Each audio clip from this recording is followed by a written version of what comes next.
Black Star Network is here. Hold no punches. I'm real revolutionary right now. Support this man, Black Media. He makes sure that our stories are told. Thank you for being the voice of Black America, Roland. Stay black. I love y'all. All momentum we have now, we have to keep this going. The video looks phenomenal. See, there's a difference between Black Star Network and black-owned media and something like CNN. You can't be black-owned media and be scared. It's time to be smart. Bring your eyeballs home. You dig?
Hey folks, today is Thursday, January 20th, 2022. Coming up on Roland Martin Unfiltered, streaming live on the Black Star Network.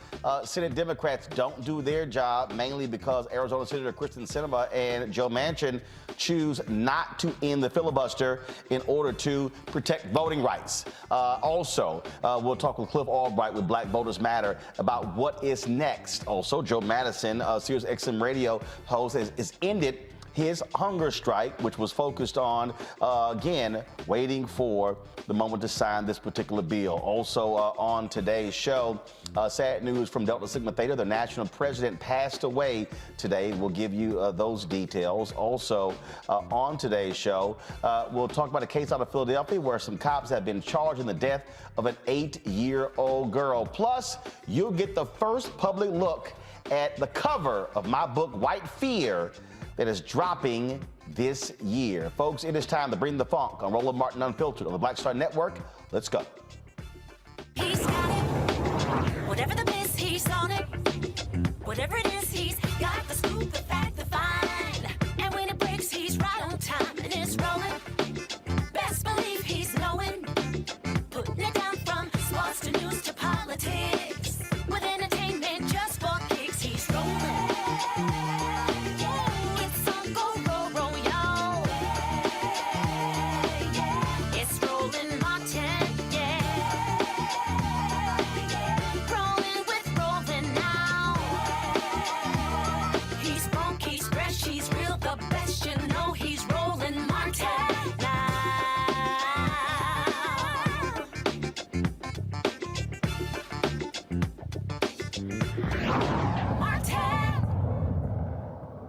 Well, folks, after the vote last night, there is no passage of the For the People Act or the John Lewis Act because Senate Democrats could not get 50 votes in order to end the filibuster. Just so you understand why the vote was 52 to 48, is because it allows for, by Senator Chuck Schumer, first of all, Arizona Senator Kyrsten Sinema and Joe Manchin, though they said they support the bills but chose not to end the filibuster, which meant 50 votes, 48 votes. Senator Chuck Schumer has to vote has to vote as well in order for him to bring the bill back up. And so that's why you see 52-48, so you understand why the vote count is what it was. So there were just a number of speeches that were given on the floor of the United States Senate that were powerful, that were strong from some folks like Maggie Hassan. We wouldn't even expect to give that kind of speech. But of course, one of the strongest was from a brother who truly understands this, one of 3 African Americans in the United States Senate. He represents Georgia as a pastor. That is Senator Raphael Warnock. Here's some of his 28-minute speech, some of what he had to say last night before the vote was taken. January 6th happened, but here's the thing. January 5th also happened. Georgia, a state in the old Confederacy, sent a black man and a Jewish man to the Senate in one fell swoop. Our nation has always had a complicated history, and I submit to you that here's where we are. We're swinging from a moral dilemma. We are caught somewhere between January 5th and January 6th. Between our hopes and our fears, between bigotry and beloved community. And in each moment, we, the people, have to decide which way are we going to go and what are we willing to sacrifice in order to get there. The question today is, are we going to give in to a violent attack whose aim is now being pursued through partisan voter suppression laws in state legislatures? And sadly, Georgia, the same Georgia that sent me and my brother Ossoff to the Senate, not the people of Georgia, partisan state politicians, have decided to punish their own citizens for having the audacity to show up. And it isn't just about the restrictions around water and food distribution. The more fundamental question is, why are the lines so long in the first place? And why is that the case in certain communities? I know that some Americans listening to me right now don't know what we mean because that's not your experience. But it is the experience of so many of your fellow Americans. We need empathy, compassion, care for one another. While local election officials working in Lincoln County, Georgia, to close all but one polling location for a county that's bigger than 250 square miles. Why is the second most powerful legislator in the Georgia State Senate working right now to pass legislation to eliminate all ballot drop boxes in Georgia in the middle of a pandemic? Why are state leaders in Georgia right now working to take over the local elections board in Fulton County, where Ebenezer Baptist Church sits? There's a woman in Cobb County named Irish. She says she's tried repeatedly over the past 10 years to vote, but could not because of long lines and changing polling locations, people playing games. She said that she has often had to decide if she will work or vote. Another woman, Verona from Cobb County, says that she waited in line for 8 hours in the rain at her local library, 8 hours to vote. I run into constituents all the time who tell me that they waited for hours to vote for me. I'm honored that they voted for me, but I'm sad that they should have to wait for 8 hours.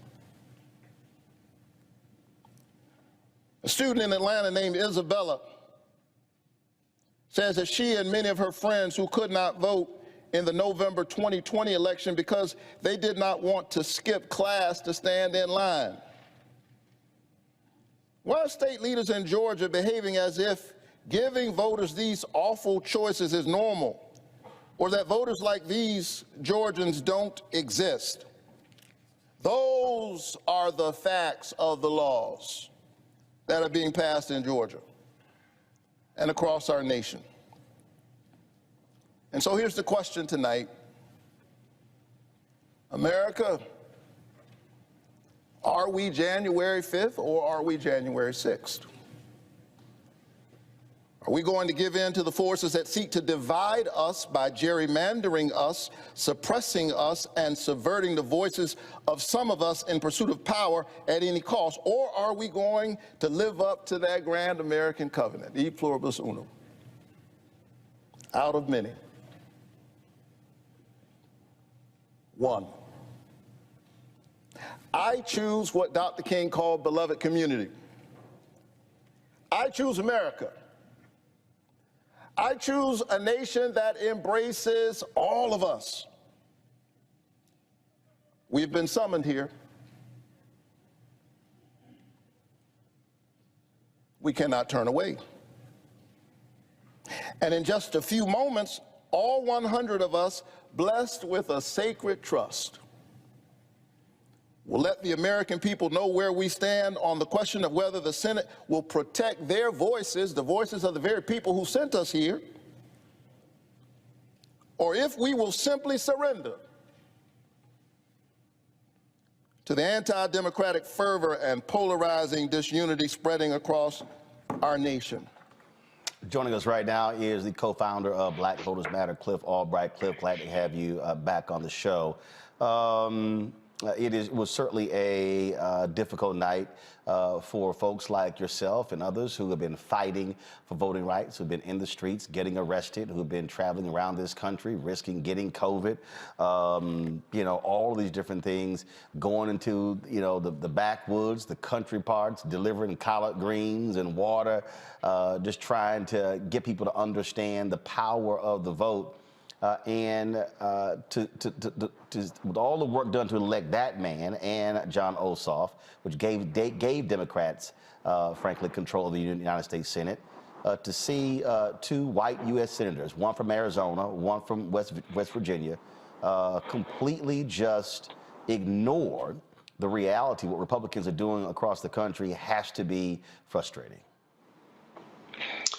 Yeah, good evening, Roland. Yeah, I mean, there's no sugarcoating it. Last night was a frustrating night.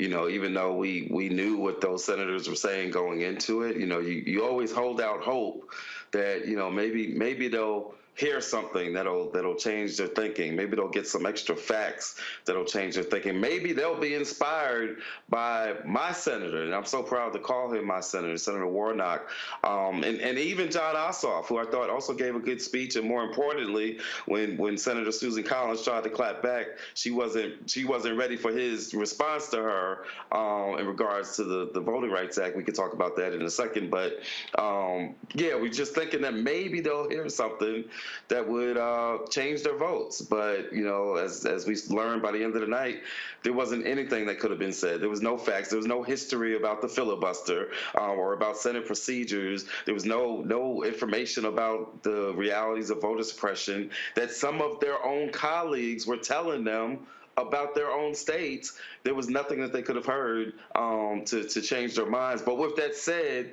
last night, and this isn't just, a silver lining thing or a moral victory thing, last night was important.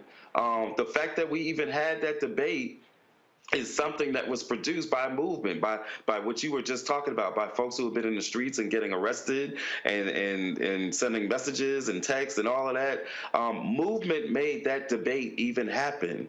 Because had we not been pushing for months, then the senators, including Senator Schumer, may have just said, well, I tried to bring it up for a vote, and they wouldn't let us debate it. But movement made that debate happen and made them go on the record with their votes, made them have a debate and a discussion and to expose themselves. And at the end of the day, we think that that's something that's significant, and we're going to use this energy moving forward because it ain't over. Game on, as we're saying, and we're about to launch a whole nother campaign. And as you may have seen, folks were still out there protesting at the Capitol today, including Congressman Jamal Bowman, who got arrested today, now the sixth, I think, CBC member to get arrested in this battle for voting rights. So it was a frustrating night, and we need to acknowledge that and feel that.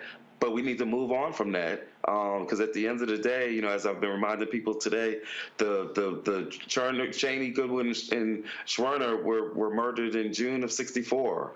You know, Bloody Sunday happened in March of '65. And it took a whole other 5 months after Bloody Sunday and the Selma to Montgomery March before the Voting Rights Act was passed. People think that there was a march across the bridge and then the next day or the next week we had a Voting Rights Act. That's not the way it worked. And so, actually, I think we got to take it back even further, because I think, and what you just said, it is important for people to understand, the continuum, if you will. You had the 15th Amendment that was passed, one of the Reconstruction Amendments, and then, of course, you had the election of 1876, the Great Compromise of 1877, which then ushered in Jim Crow. You had rights taken. You had, of course, the black members of the House of Representatives who were thrown out. The last one, who was from North Carolina, who gave that particular speech on the floor. You had black folks' rights taken in the Mississippi Constitutional Convention in 1890, where you had that one brother, Isaiah T. Montgomery, who voted along with the white folks to take the vote. That's why I call Senator Tim Scott a modern-day Isaiah T. Montgomery, because of his vote last night. Then, of course, you go through the battle in the 20th century, but you go to the 1957 Civil Rights Act that was gutted. And then, of course, Kennedy runs for president in 1960, makes promises. And then you have this massive comprehensive bill. Everybody forgets that the Civil Rights Act of '64, the Voting Rights Act of '65, and the Fair Housing Act of '68 were actually all in one bill.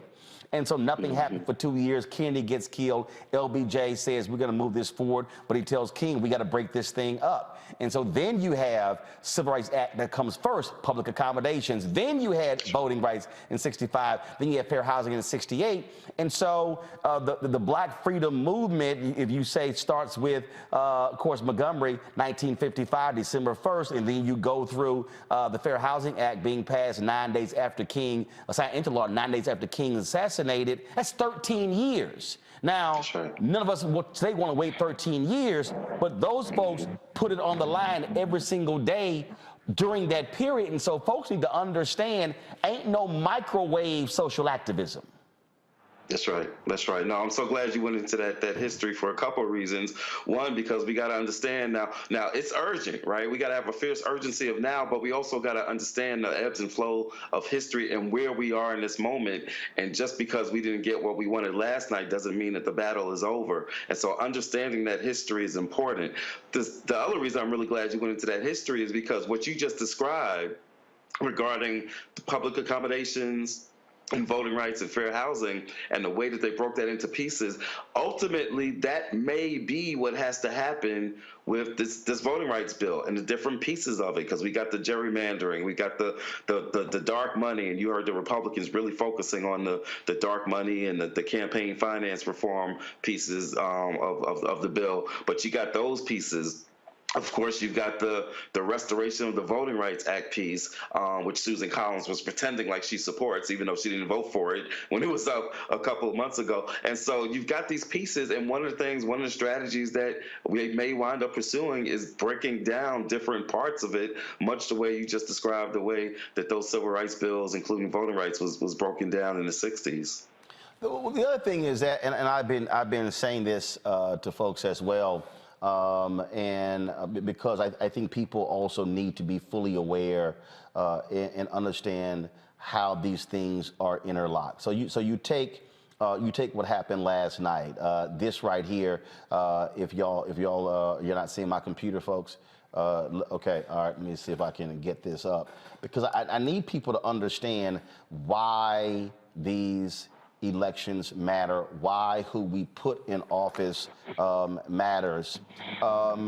This was, and I'm trying to pull it up right now, and so we're going to try to get it going. But last night, Sherry Beasley posted this statement right here on her Twitter feed. And for folks who don't know who that is, she's the former Supreme Court Justice of North Carolina. And then she posted this. Guys, come on, go to it. Thank you.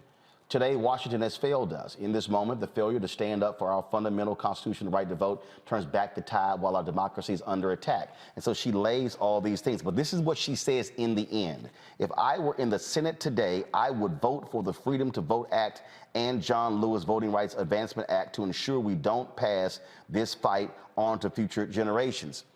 She's running for United States Senator. Richard Burr, of course, who's been, frankly, abusing his office with his stock trades, he's retiring. She is running for the United States Senate. She lost in 2020 by 400 votes in North Carolina. Folks, do the math. Sinema, Manchin, last night, it was 50-48 because one of those senators, Republican, Burr, voted with Republicans.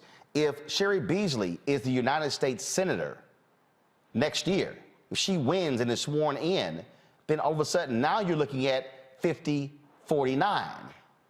Mandela is one of the folks who's running, who's the lieutenant governor in Wisconsin. He's running for the Democratic nomination to face Senator Ron Johnson, who is wildly unpopular. If Ron Johnson gets taken down, now all of a sudden it's flipped. You don't need Sinema and Manchin. Then, of course, you have Pennsylvania. Toomey is retiring. And so we don't know who Malcolm Kenyatta is running, Lieutenant Governor, who's running. You know who wins that. You win that. But even with Manchin and Sinema, you're now over the line. Congresswoman Val Demings is running there in Florida. Charles Booker is running there in Kentucky. Then, of course, you have the open seat in Ohio. Democrats hold the line in Nevada and Georgia in those seats. They literally could have 53, 54 votes. And so people need to be then recalibrating. So if black folks are watching right now pissed off, you should be donating to Sherry Beasley. If you're in North Carolina, you should be saying, how am I going to be getting my folks to go out there and vote? Because, again, it's understanding the dynamics of politics and how this thing could be totally different in January or February based upon who controls the Senate. Yeah, you're exactly right, Roland. I'll even throw in there. This is perhaps a more longer term issue, but if DC had statehood, then we'd have another two senators that we wouldn't have to mess around with Manchin and Sinema, right? And so shout out for DC statehood. But you're exactly right. There's a number of key battles going on. Most of those states that you named are states that we're active in, or we've at least got some partners in. And yes, we need to be. I don't ever want to give, and especially as the battle for the voting rights bills was still going on, didn't want to give credence to this notion of, oh, well, we're just going to go out and register some more folks, right? And vote blue no matter who, and work your butt no matter what, and all that, but we do have to start having those conversations, and that's why, we're about to launch some campaigns that are rooted in acknowledging that we got to still walk and chew gum. We got to continue to fight this battle for the voting rights legislation, but we also got to go out there and win some extra seats, and so that we don't have to deal with Manchin and Sinema. And then when they come up, you best believe that we're going to be out there in Arizona and West Virginia to deal with our good friends in those two states. But and must hold the line in Georgia. Warnock is on the ballot. Ossoff won a 6-year term. Warnock filled the expired term of Johnny Isaacson, Republican, who passed away, and so got to hold the line in Georgia. That's right. And that's one of the things I've been saying whenever people ask about the enthusiasm gap, which is real, to be clear. Like, black folks aren't going to be happy if we don't get some more stuff delivered for us, whether it's voting rights or criminal justice reform. It was quite a thing to watch Tim Scott and Cory Booker going after each other after Tim Scott wasted everybody's time for a year pretending like they were going to pass some George Floyd Act or some. Oh, no, you know what? I'm glad you said that. I want to interrupt you there because I told folks, so Michael Harriot, when he was with The Root, wrote a particular piece last year, in 2020, where he talked to Tim Scott's deputy chief of staff, who actually said that part of the bill they were advancing would withhold or take funds from police in the places where they did not pass laws to deal with police brutality.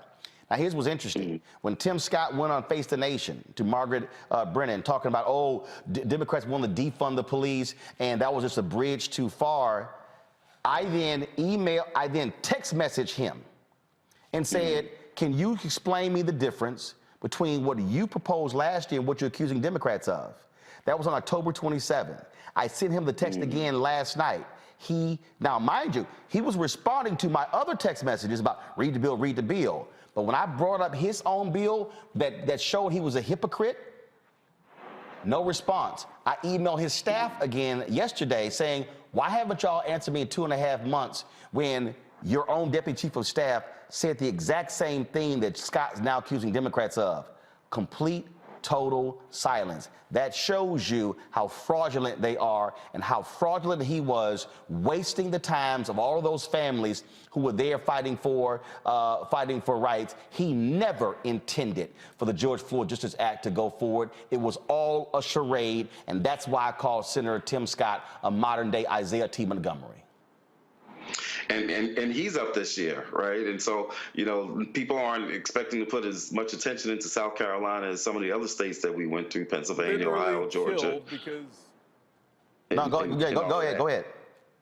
So yeah, but he's up, and so we're going to be doing a lot of work in South Carolina because we believe that anytime you got the kind of black population that you got in a state like South Carolina, we got the ability to make some stuff happen. We always got to go out and get that magical percentage of white folks that are willing to come along with us. But hell, if they can pass medical marijuana in Mississippi, I'm believing we can do anything in South Carolina. So he's up. So there's a number of races that we need to be targeting, and when we talk about the enthusiasm gap, although it's a real thing, the key thing to think about is it's not a national enthusiasm gap, right? It's kind of like what we say about Congress. Like Congress has historically low approval ratings, and yet you still see that 95% of incumbents still win re-election. Why is that? Because even when people are frustrated or unhappy with Congress, they don't attach that necessarily to their person, right? And so what we may wind up seeing, and Georgia is a perfect example,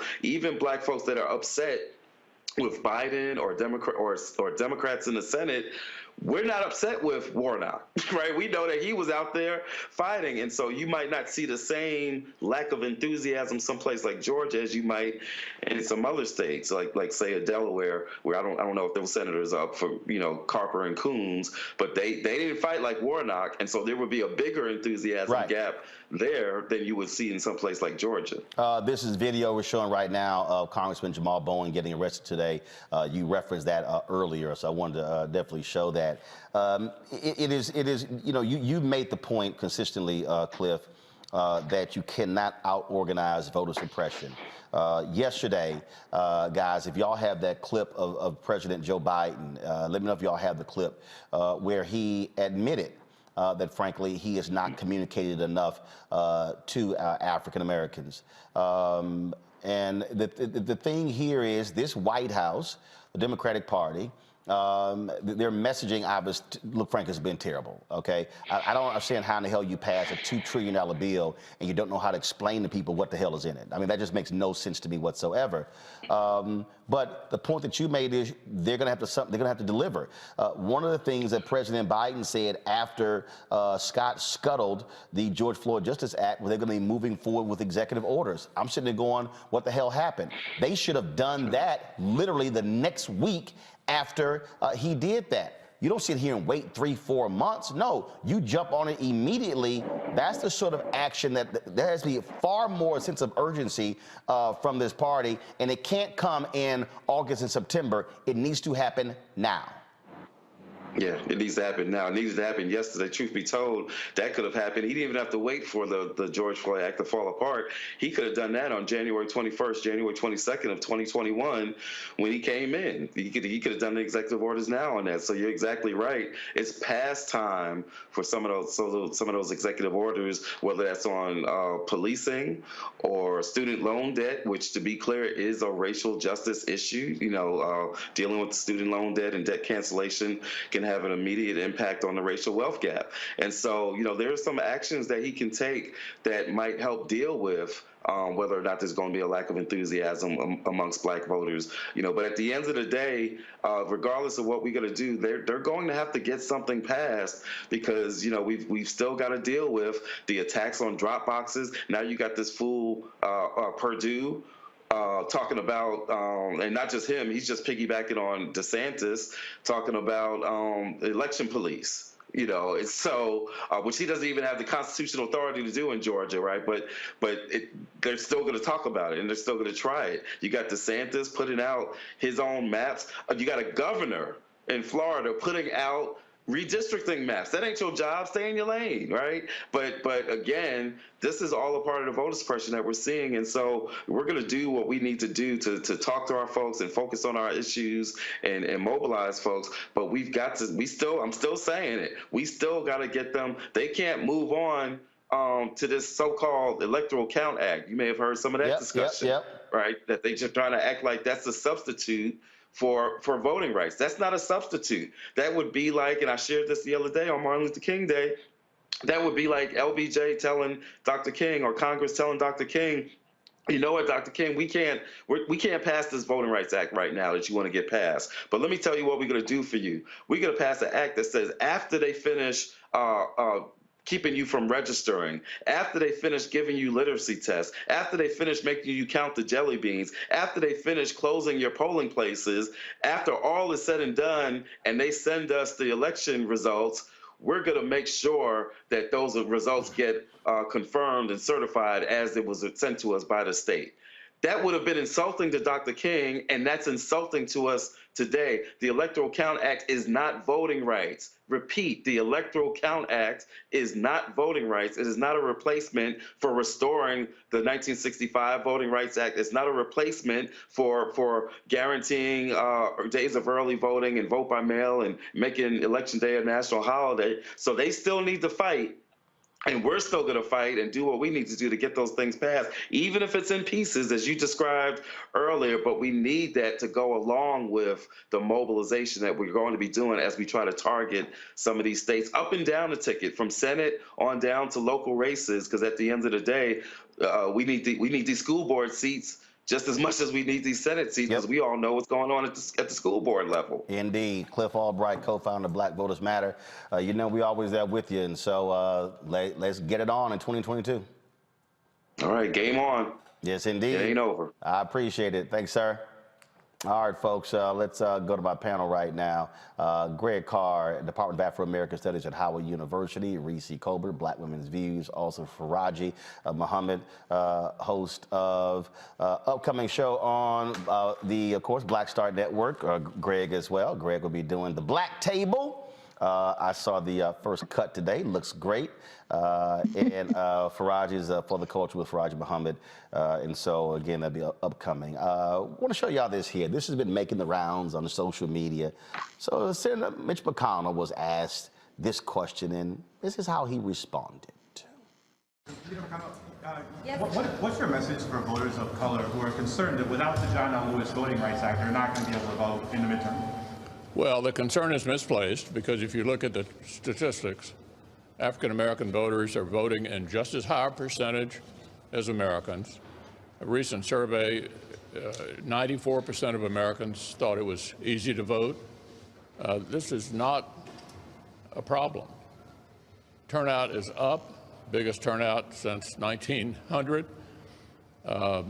It's simply, they're being sold a bill of goods to support a Democratic effort to federalize elections, as Senator Black. Roll that top again.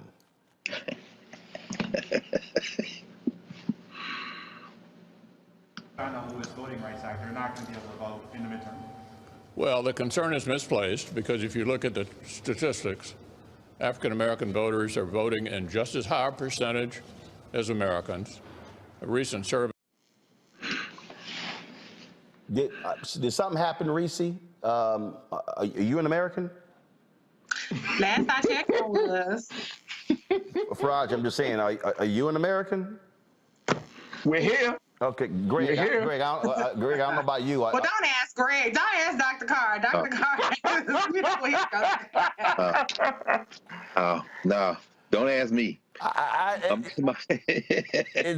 see, the thing there, Reese. One, all the BS, because I love it when. Oh no, they're voting. At the same rates. No, That's not true. And again, they love to cite this poll and that poll. Yeah, but whatever the poll, 94% of Americans. Yeah, show me that poll. Or I'm sorry, maybe that was the poll, 94% of white folks. Well, you know, he's revealing what we all know, that when white people talk about people, they're talking about white people. Right. And everybody else has to have the hyphenate in front of it. And it's interesting that he didn't say African Americans, he just said African American voters and then Americans. So he just basically said, well, we all know that we're other to this country, even though we literally built this country. But at the end of the day, the fact that we vote in the numbers that we do is not evidence that the system is working. It's evidence that we are going to go through hell or high water to vote. And the reality is, and I know this is not going to be the most popular thing to say, but they're suppressing just as many, if not more, white voters than they are black voters, just to stop some black folks from voting in places like Detroit and in Pennsylvania, and Wisconsin, and in Georgia, because as Vice President Kamala Harris has been saying, the voter suppression bills that they've put in place are going to impact 55 million Americans. It ain't but 40-some million of us. So obviously it's going to hit a whole lot more people than just black folks. And so they're willing to sacrifice the conveniences of some white folks because they feel like they can make up for it by ginning them up with all of these racial dog whistles or bullhorns about CRT and caravans and radical Islamists and defund the police or whatever kind of bullshit they're going to spring up for 2022. And they know that on the flip side, they're going to make it structurally impossible for so many Black, Latino, Native American, and even disabled student communities to vote. And so that's what this is all about. But the white supremacy is really the root of all of these initiatives. It's the root of the obstruction. And it doesn't matter if it's Mitch McConnell saying it or versus Kyrsten Sinema or Joe Manchin. They all playing for the same white nationalist team and for the same white minority rule, because this isn't just about 2020, 2022. Right. This is about the next generation of wanting to enshrine white minority rule when the demographics shift against them. I get a kick out of everybody's voting, but Faraji, okay, fine, y'all had to wait 6 hours. Okay, fine, you had to wait 8 hours. So that's sort of like saying, look, why y'all tripping? Y'all still got to eat even though you had to go to the kitchen. Right. I mean, just because you didn't sit down at the counter, I mean, you still got the food out the back window, but you ate. And that's the problem right there. And I think, Brother Roland, we got to keep something in mind, that how serious of a situation what happened last night really is to constitutional democracy. Here's a 230-year country that is built on the idea of representation from the people through the voting process. And so what we just saw last night was a major blow to that foundation. And, you know, there are people across this country that are looking and are wondering, are we teetering or are we right there at the brink of civil war? Dr. Gerald Horne, who is the professor of history and African studies out of the University of Houston, he made the point that we are at that point at this point. He said that when you look at it, he said it's going to be very difficult to change the tide against, you know, getting this voting bills passed. He said you have scholars who are talking about the United States on the verge of civil war.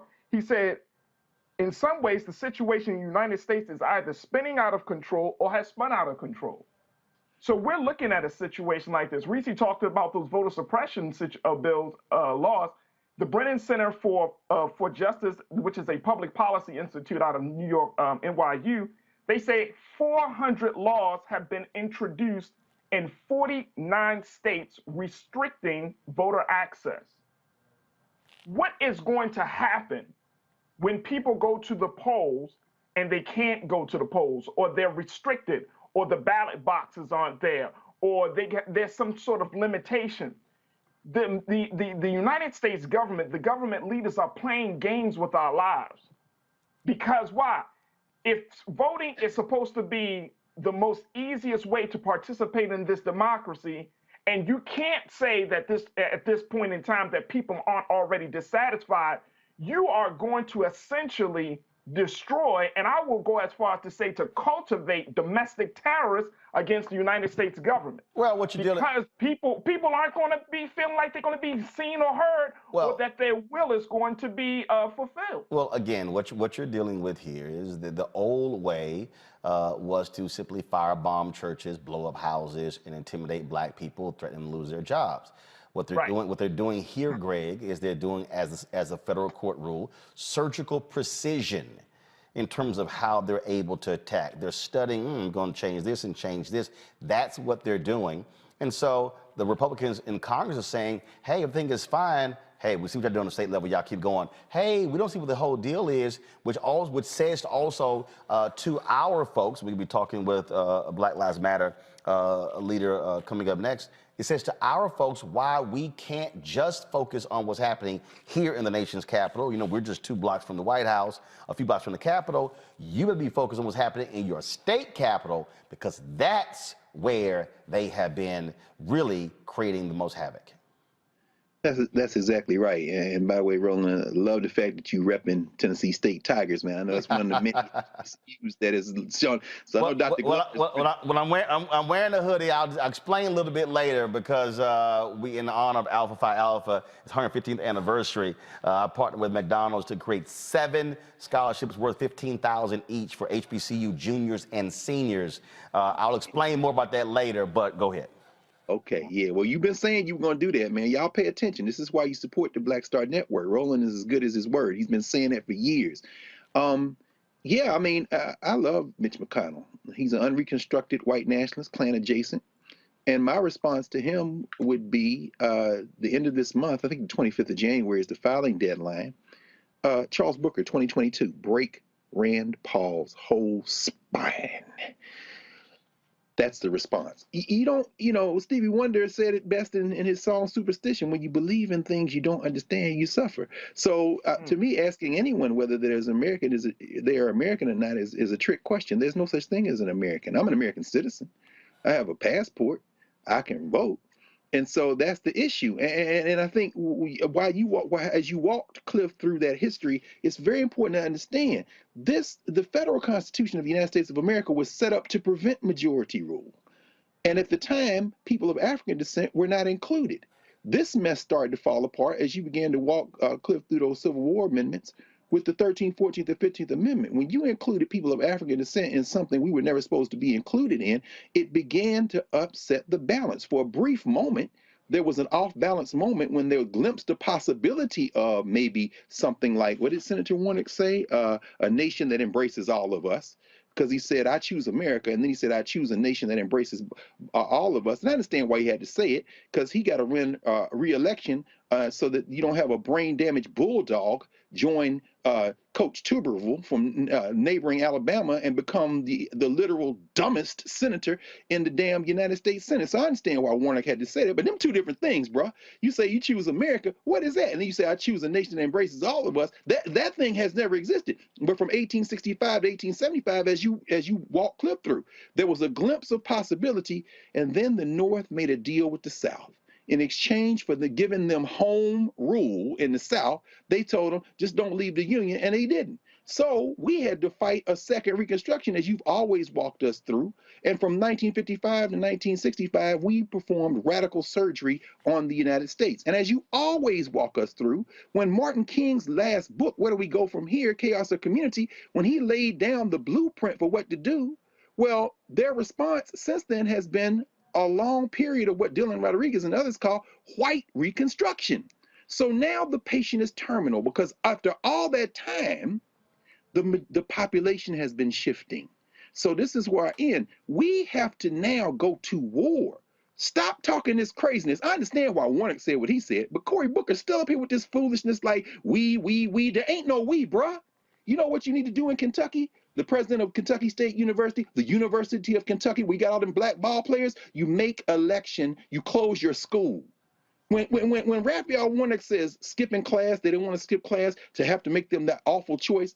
Bruh, don't you remember the students from Spelman and Clark and Morehouse and Morris Brown and the ITC who not only skipped school, left school altogether and went down, got their ass beat and fought back in them lunch counters? You got to go to war now. That means that you have a sleep-in at all these community centers and churches the night before the election. Then you go out there and feed everybody 5 miles from the place, and you get prepared to stay out there for 2 or 3 days. These are your open-ass enemies. Stop acting like standing in line for 6 to 12 hours is a damn sacrifice, and call these people who they are. Break their damn backs. Y'all got to stop talking different.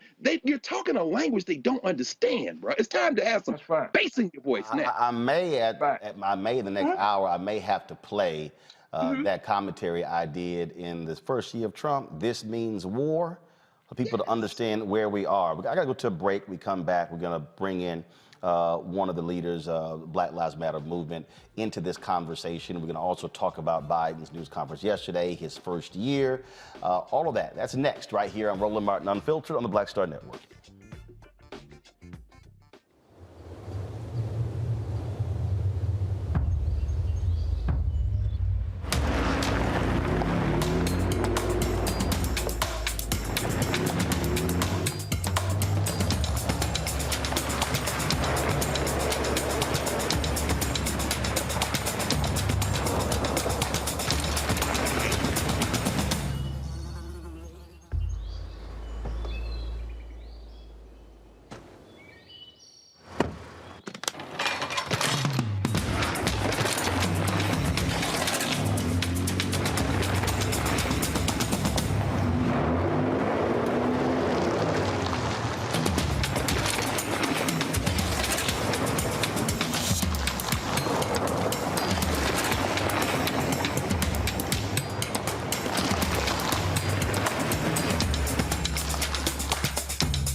I'm Angie Stone. Hi, I'm Teresa Griffin. Oh, Roland.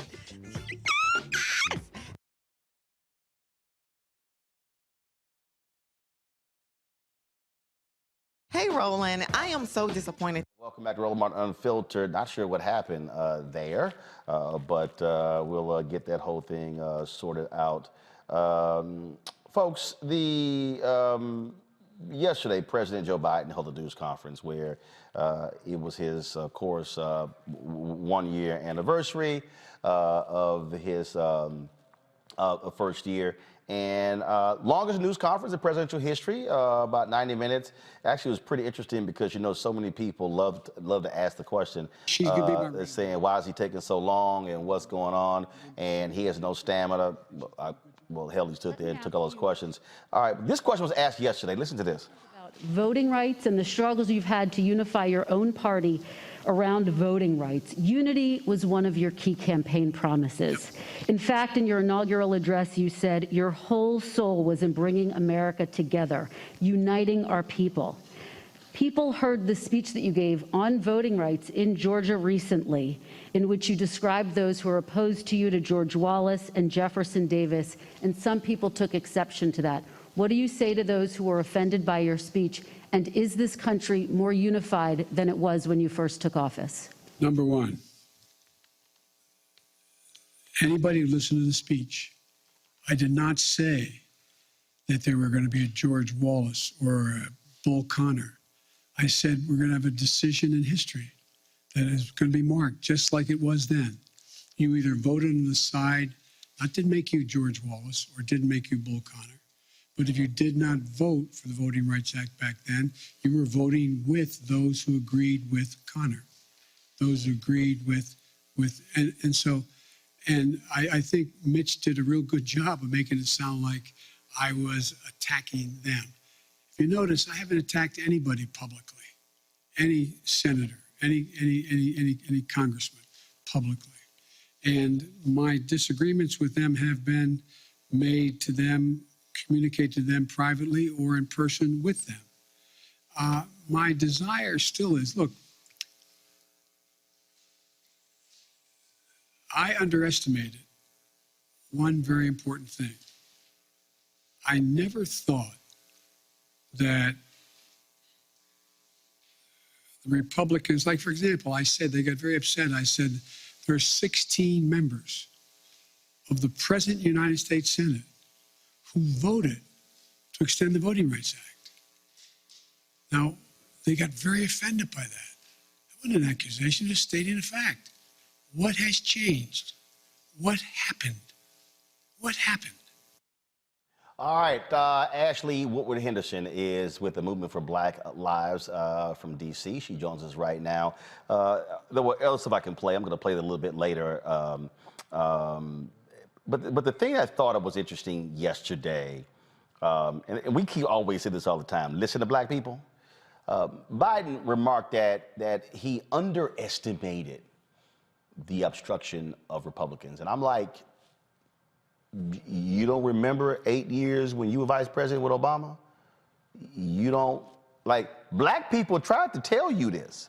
Great. They had no intention on moving forward with any policy whatsoever. And during the campaign, he kept talking as if, oh no, you know, stuff is gonna change, not Trump. We were like, nah, player, no, it's not.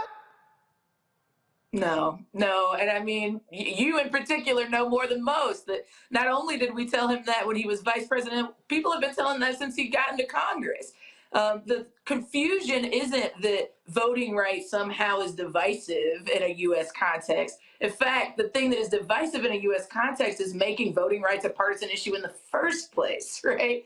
White supremacy is divisive. That he can't even have the gumption to say unequivocally that voting against voting rights is actually a racist endeavor and stick to it. Just shows us that, you know, we've got a lot of work to do before we see this battle won around voting rights, among other things. It was also interesting. First of all, I'm sick of all these punk ass media people. You know, they were like, oh my God, it was too long, or oh my God, you know, he sounded like Reagan, you know, at the end of his term. I mean, like, okay, don't sit here and complain about not having a news conference, then your bitch saying it's too long, because when he had it, okay? It was an opportunity to actually ask questions and hear from him on a variety of issues. One of the things that he did criticize Obama when he said, hey, he went to Obama and they did not take a victory lap when it came to some of the major bills that they actually passed. Well, they're actually doing the exact same thing. Again, I hear people, when I see these polls, people say, oh my God, the economy, I saw Gianna Caldwell, like an idiot on Fox News saying, the economy today is worse than it was in 2008. You mean we were losing 500,000 jobs a month? Dude, just stop it. But they do have to actually explain what the hell you passed, who it helps, as opposed to allowing the process story to reign supreme in D.C. That's true. I mean, and also don't count us out, right? We're not stupid. People remember getting stimulus checks. People remember child tax credits. People remember those things. But what we're also not confused by, Unc, is that those are platinum Band-Aids on the gaping wounds that people are facing at the convergence of the multiple crises that we're seeing in grassroots communities all across this country, particularly in the South. And y'all know particularly, I'm a Southern supremacist. I believe that as goes the South, so goes the nation. Isn't just an opinion, it's a fact, right? What we know is that down here in places like Georgia and Florida, Tennessee, Texas, North Carolina, South Carolina, that we're seeing all of these states, their governors, their legislative branches attack voter rights. We are seeing it over and over again. And what we're hearing from Biden is that we should just settle for the platinum Band-Aids that he's given us through executive orders, or the idea that just because he generally supports voting rights, that we should calm down, right? I hear Nina Simone singing too slow to me, right? That we're asking for too much too quickly, when actually what we've demanded is actual transformation of the systems that we've inherited. What we've gotten is very minimal response and a lot of work. It's not that we're confused about the nuance of the words he's using. We are aware. What we want is actually what we demanded. We didn't demand justice in policing. We demanded the People's Response Act. We demanded the Breathe Act, the Build Back Better Act. We are demanding the John Lewis Advancement Act and the Freedom to Vote Act. We are very clear about what we want. And we've been clear with Biden, and we've been clear with the folks in Congress. And it's time for them to put up, considering we risked our lives to usher them into these positions of power. I want to bring the panel in here. Reese, I'll go to you. Your thoughts on Biden's first year and weigh in on this conversation. Well, first of all, shout out to Vice President Kamala Harris. I know if I don't say it, nobody else is going to say it. So shout out to Vice President Kamala Harris on a successful first year, a historic first year. I do think actually people have a very short memory. And I think that right now people, they have these different, silos that people are mostly concerned about. Some of them are manufactured based on social media, like hashtag cancel student debt. I don't give a damn about nothing about student debt other than that. And so I do think that Biden and Harris have been shortchanged in terms of the just unequivocal quantitative data that shows a successful first year, unless we just don't have any measure that we describe success at that's objective. I mean, unemployment is down to 3.9%. Wages are up, and also inflation is up, but that's a result of the pandemic. We also have seen 5 million people gain health care. We saw 6 million jobs added just in 2021. So, I mean, there are a lot of just objectively good things that have happened. And that's not even talking about the way that child poverty was cut in half, particularly for Black children as a result of the child tax credit, the kind of work that Vice President Kamala Harris did around Black maternal mortality, as well as emphasizing lead removal, which is something that disproportionately impacts us. And so I can go on talking about the judges, the record number of Black judges that Biden appointed. He recently appointed 2 Black people who are nominated to the Federal Reserve, which is the first Black woman in history ever nominated for that, and only the 4th Black man nominated. That was Dr. Cole or Dr. Clark and Dr. Jefferson, out of over 100 nominees. And so we see that the institution, the executive branch, is being transformed in a way that we haven't seen in a very quick fashion. But the problem is that people want more yesterday. Instead of realizing that this is a 4-year term, we have a divided Congress that is relentless in its obstruction in terms of the Republicans. And then you have 2 wishy-washy Democrats who are not up for a vote for several more years. So there really isn't any kind of electoral leverage that you have over them. And Majority Leader Chuck Schumer hasn't cracked the code on how to deal with them. So as far as complaints about Biden's performance, people have to have a news story. They have to pounce on whatever little gotcha moments that they have. But I'm looking at the substance of what has been accomplished, and I'm looking beyond the games and the punditry and the opinions, and I'm just looking at what's on paper. And I understand that doesn't line up with people's feelings and their perceptions, but you have to have something that you're using to base a measurement on, and he's getting held to a different standard than even Donald Trump was. Actually, so I'm sorry. Go ahead. Actually, so what do you want to see in this second year? Because here's what we're dealing with. An incumbent president typically loses seats in a midterm election. Republicans are literally gerrymandering themselves into a majority. The Senate is 50-50. So this point next year, Republicans could very well control the U.S. House and the U.S. Senate. That means that this might be his last shot at driving policy. What do you want to see this president focus on in this year, in 2022? Yeah, I think you made the point, brother. What we need is voting rights. And the idea that this is something that we expect in a short order, that it's asking for too much, it's a fake fight about whether or not Biden did or did not do anything in the first term. Or in the first year of his first term. We know that he has. That's not the question.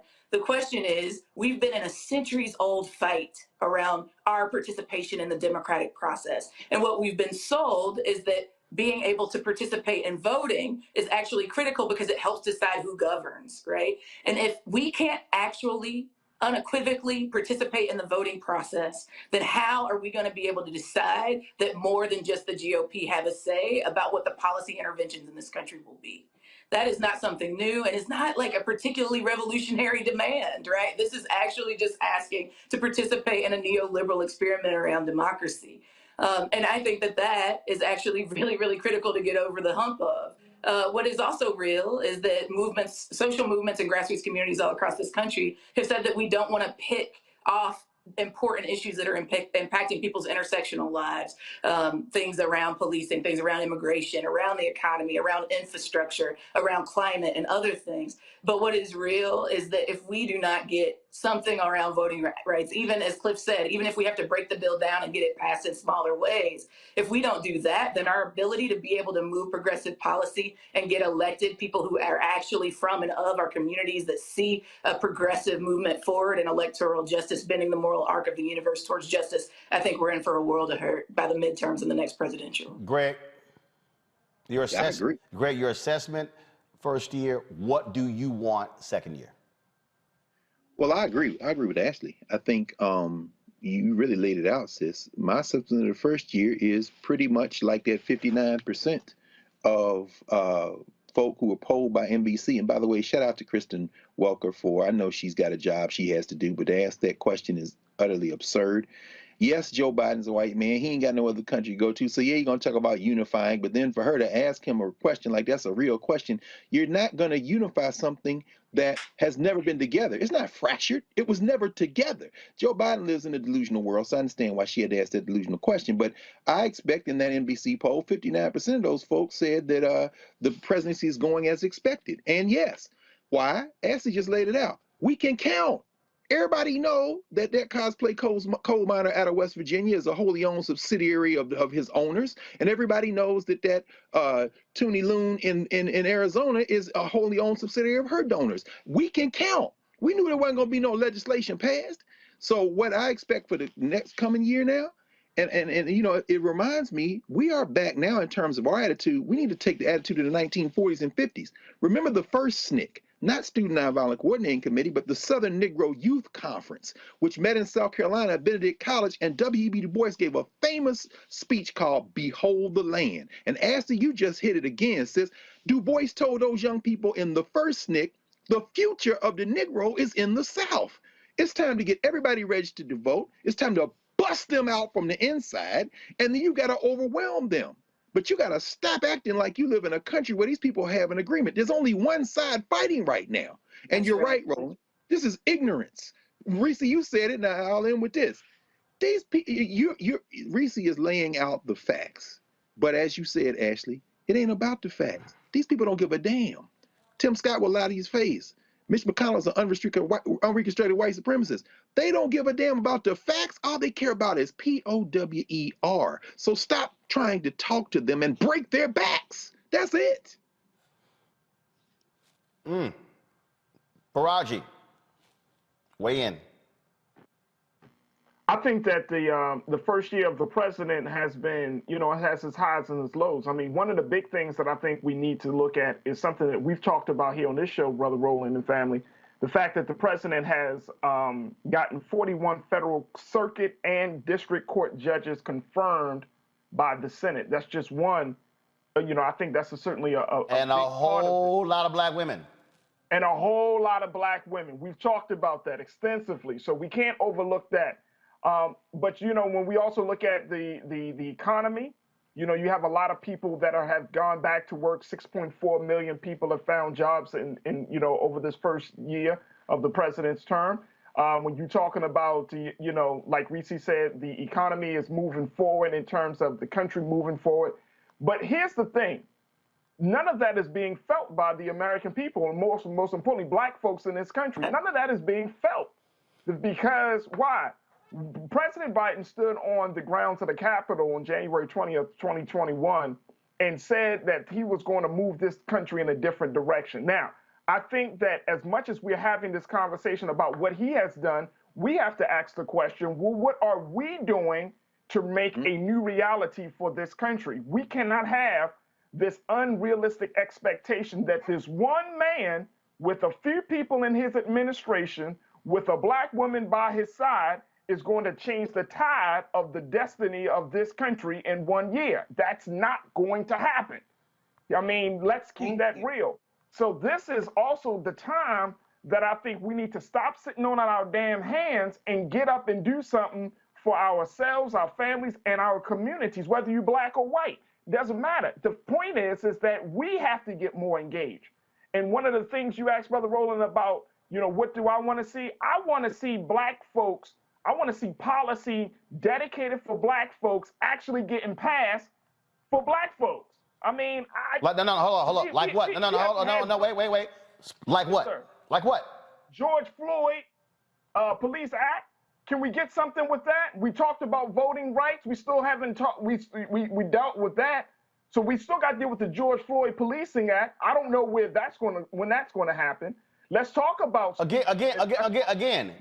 Here's the issue that you face, and everything you're talking about, understand. But this is the issue that we still have to deal with, Ashley. Unless they craft something that picks up 10 Republican votes, they are not going to end the filibuster. It is abundantly clear. Manchin made it perfectly clear yesterday. Sinema made it perfectly clear. So this is now where we are. Where we are now is, and I agree on George Floyd. I agree on voting. But if you cannot get 10 votes in the conversation, so now what do we do? Yeah, I mean, one is that we would hope that there'd be more organizing, right? The people have to recognize that actually just lobbying in a Congress that is in this stalemate isn't the only tactic in our tactical toolbox, right?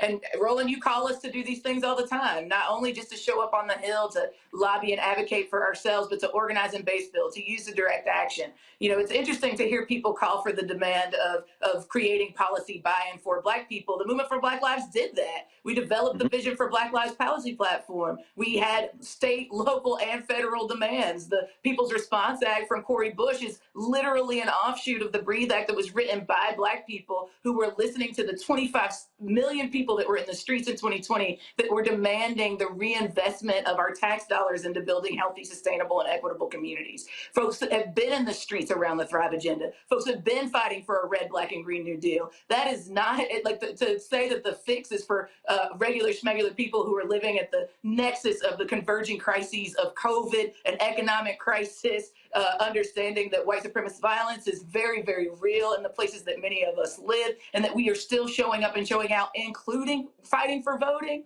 right? Black Lives Matter, the Black Voters Matter crew, the New Georgia Project, the Florida New Majority, all of these organizations have been out doing incredible work. And to say that the burden to shift the texture of what's happening in relationship to the Congress and the presidency is on the backs of grassroots communities and not the folks that we have voted in to actually see that legislation through feels frustrating to me. What I feel certain of is that if the Democrats continue to prioritize bipartisanship over actually executing the power that they have been given, that people literally risked their lives over the last few centuries and over the last few years to give them, then they will likely not be in a position to do that again. And it's going to be up to us to utilize those other tactics to be able to meet the needs, the material needs of our people. So what I need everybody watching and listening to understand, and part of the thing that we do on this show is what I call Schoolhouse Rock 2.0. This is Civics 101. It is one thing to be pissed off. It is one thing to be angry. It's one thing to be upset. It's one thing to say, damn it, what is Biden doing? Damn it, why is it Harris getting this stuff done? It's real easy to do all of that. But I also know how to count. And if the system is set up right now that you ain't gonna get a simple majority because 2 Democrats don't want to stop the filibuster, then the reality is, as what Cliff said, as what Congressman Jim Clyburn said on Friday, okay, that whole electoral count act or whatever, he was like, all right, since y'all say that's the thing, let's put some stuff in that. See, again, let me walk y'all through 64, 65, 68. The bills were broken up. We don't want the bills to be broken up, but they were broken up. And if you got to get a piece of something, that's right. Versus right now you got nothing, then you do that. But then, like King, like Haidt, like Young, like Wilkins, like Marshall, like Snick, like Court, they then said, all right, we're going to take this piece of chicken. But we want the rest of that damn chicken. And the sides, and the dessert, and the drink. We'll take that one piece right now. But we've got to have people who are listening and watching. You have got to make a decision today. What are you going to do? You got to decide whether you're going to sit your ass at home, watch us talk about this, or you going to say, I'm going to volunteer to call somebody. I'm going to send $5 to the Movement for Black Lives. I'm going to send some money to Sherry Beasley's campaign in North Carolina, and Val Demings in Florida, and Kenyatta in Pennsylvania, and Mandela in Wisconsin. You got a sister who's running in Ohio, okay? You got to make a decision, okay, what role am I going to play in this? Because guess what? They are planning. That's right. They are plotting. Whole bunch of y'all, especially some of y'all yackers on YouTube, all y'all trash this show, what we doing, but all y'all doing is talking about me. You ain't talking about how to organize and mobilize. Steve Bannon is. That's right. That's right. Okay, that's what they're doing. And so at some point, we're gonna need this generation to say, I got to put some skin in the game. But I also realize everybody who said they marched with King lied. You preach that. Come on. Because everybody didn't march with one King. piece of the chicken. We need all of the rest of the promise, and I think that's the point, right? It's like we've gotten this piecemeal reform before, right? We had a Voting Rights Act that then they literally just gutted until it's nearly meaningless, and conceded those of us that are under right-wing control on the state level just have to, say a prayer and do the best organizing we can do to try to live to fight another day. And so I think you're right. I think, the Breathe Act is a perfect example of that. And you'll remember, Roland, that we proposed an omnibus bill that included everything in the kitchen sink around policing. And then what we were... But you had a lot of people saying, ain't no black agenda. There's no black agenda. Nobody wrote a black agenda. Like 40-page document of policy demands that led to the origin of the Breathe Act. Not to mention a lot of the work that my comrades here on this very night talking on your show have worked on for decades. But we had an omnibus bill called the Breathe Act. We've seen what it looks like to then say, actually, let's start to piecemeal that with the People's Response Act, again, that Cori Bush is pushing. So again, it's not that there's a lack of policy demands. The issue is if we only get one piece of the chicken, but we still have a two-party system that continues to fail us because one angle of it is using all means, whether it's legal or not, to consolidate their wealth and power on the GOP side, and then a Democratic Party that is stuck in a stalemate around bipartisanship on the other side. The people actually have to do more then, and I get that. But what is also real is that we need the folks that we're risking our lives to get in some of those elected seats on the Democratic Party side to have the actual gumption to follow through on the things that they know their constituents really, really, really, really need and have been demanding, and not just demanding over the last few years since the Movement for Black Lives has existed, but for as long as like COFO and all of the other organizations that have been fighting on the policy arena have been demanding for as long as Black people have been in this country. Ashley, Woodard Henderson, look, Woodard Henderson, we ain't stopping, and we're going to still keep swinging because you know what? The folk who came before us were now ancestors, they didn't stop. That's it. They didn't stop. Well, appreciate it. Thanks a lot.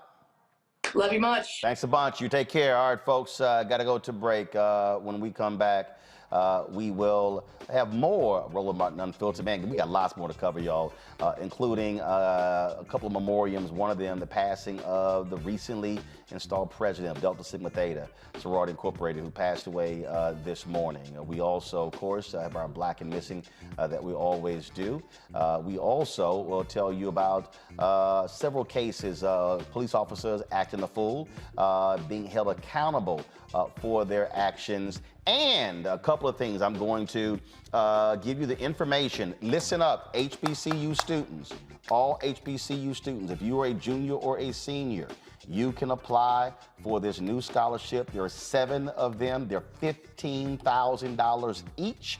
It's in partnership with McDonald's, and also it's honoring Alpha Phi Alpha. I'm going to explain to you that the deadline is next month. Y'all, this is real. It's 15 grand. I'm explaining to you all the details, and y'all are going to get the first public look of the cover of my book, White Fear. I'm going to show it to y'all right here on Roland Martin Unfiltered on the Black Star Network. Don't forget, support us, y'all. Again, ain't nobody else doing this. I'm just letting y'all know right now. Ain't nobody else doing this, okay? And I know you got Black News Channel, they ain't doing this, okay? But this is Black owned. And so we love Black people. Black people make everybody else stuff hot. We make Clubhouse hot, man. We were downloading the Clubhouse app. Well, guess what? Let's see us have the same energy for the Black Star Network app. So go to Apple phone, Android phone, Apple TV, Roku TV, Amazon Fire, Xbox One, Samsung. Download the app. You can also support us, our Bring the Funk fan club, by joining. Our goal is to get $50 each from each one of our fans, averaging $4.19 a month, 13 cents a day. There are people who have given less, those who have given more. We appreciate it. Cash App, $RM Unfiltered, PayPal, R Martin Unfiltered, Venmo is RM Unfiltered, Zelle is Roland@RolandSMartin.com, Roland@RolandMartinUnfiltered.com. All right, y'all. I'll be back in a moment.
Just about hurting Black folk. Right. We got to deal with it. It's injustice. It's wrong.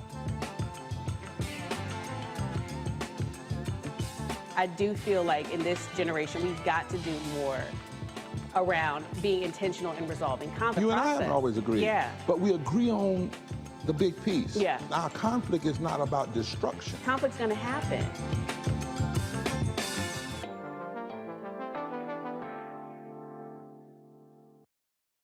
Aretha and I met as a result of a friend of mine named Ben Vereen. She was standing in the mirror in front of, the lights go around the star mirrors, and dressed in white and getting ready to perform. And she was standing up and she saw my reflection in the mirror. And she gave a little, and I gave a little, They mutual admiration. Oh, yeah, for sure, for sure. She expressed at that time that she wanted to, she had moved to California and she wanted to take lessons in acting. She wanted to do some acting. And I was, like I said, I teach. Right. I've been teaching for 12 years, And so I said, well, I teach acting. And if you want, come down to my classes. One evening, class was very disruptive. They were all at the window. Get back here, come on, we got a class, what are you doing? A limousine just pulled up, a lady got out in a fur coat. She walked into the class, and my first reaction was, you're late. And you told the queen she was late. She was. You wouldn't let her know I'm the teacher. And I'm serious. And I think that's what she came to find out. Was I serious? And I was. And so we became serious. Serious enough when you got married. That's as serious as it gets.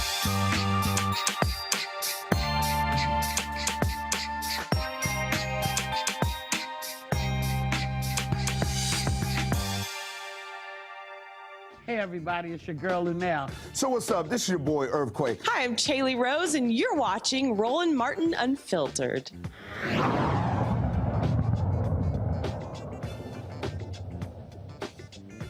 All right, let's go back to the story that I was talking about before we lost power. and that is a story out of Wichita, Kansas, where police officers and detention staff will not face charges after a teen dies in custody near Wichita, Kansas. In September, Cedric Lofton died at a hospital 2 days after the altercation at the Sedgwick County Juvenile Intake and Assessment Center. A December autopsy report contradicted an earlier preliminary finding that the teenager hadn't suffered life-threatening injuries. The autopsy ruled the death a homicide. Bennett says the state's Stand Your Ground law prevents him from bringing any charges. Joining me now to discuss this is this decision by Sedgwick County DA Mark Bennett is Andrew Stroth, the Lofton family attorney and managing partner of Action Injury Law Firm, and Marquetta Atkins, the executive director for Progeny, an organization working to transform the juvenile justice system in Kansas, and also community activist Pastor Maurice Mo Evans, a powerful community church in Wichita, Kansas. Glad to have all three of you here. I need to understand here, and this is one of the issues we have, Andrew, with Stand Your Ground. So the DA is saying he can't bring charges because of Stand Your Ground? Yeah, I will tell you, it's a stunning decision by a district attorney who has failed over the years to charge any law enforcement. And again, the theory of Stand Your Ground does not fit this scenario. Cedric Lofton, 17-year-old teenager, 135 pounds, was unarmed, did not present a threat, and is put in the prone position and basically suffocated. They took his breath away and they killed him. And the district attorney is saying, stand your ground. It doesn't make any sense, is not based on the theory. It doesn't support the facts. And the family and Pastor Maurice Evans and others are asking for an independent special prosecutor to re-examine the objective evidence in this case. Pastor, what is that process to get a special prosecutor? Must the DA recuse himself? Does it come from the governor? How does that work? We're looking at every option. Apparently, the state of Kansas does not have the ability to, by means of law, or so we've been told, that there's no provision within the law to allow him to be replaced. But there's nothing that stops him from assigning one, from volunteering. Mark Bennett has said that it would make him look bad and that he would not necessarily be seen as competent, or that he would be seen as incompetent if he were to assign a special prosecutor. We're not concerned with that. His efforts so far have not been adequate, and so we're looking at other options for possibly, hopefully, Department of Justice or some other way that we can get a special prosecutor assigned to this case, have it reopened, and charges filed, rather than saying no one's accountable.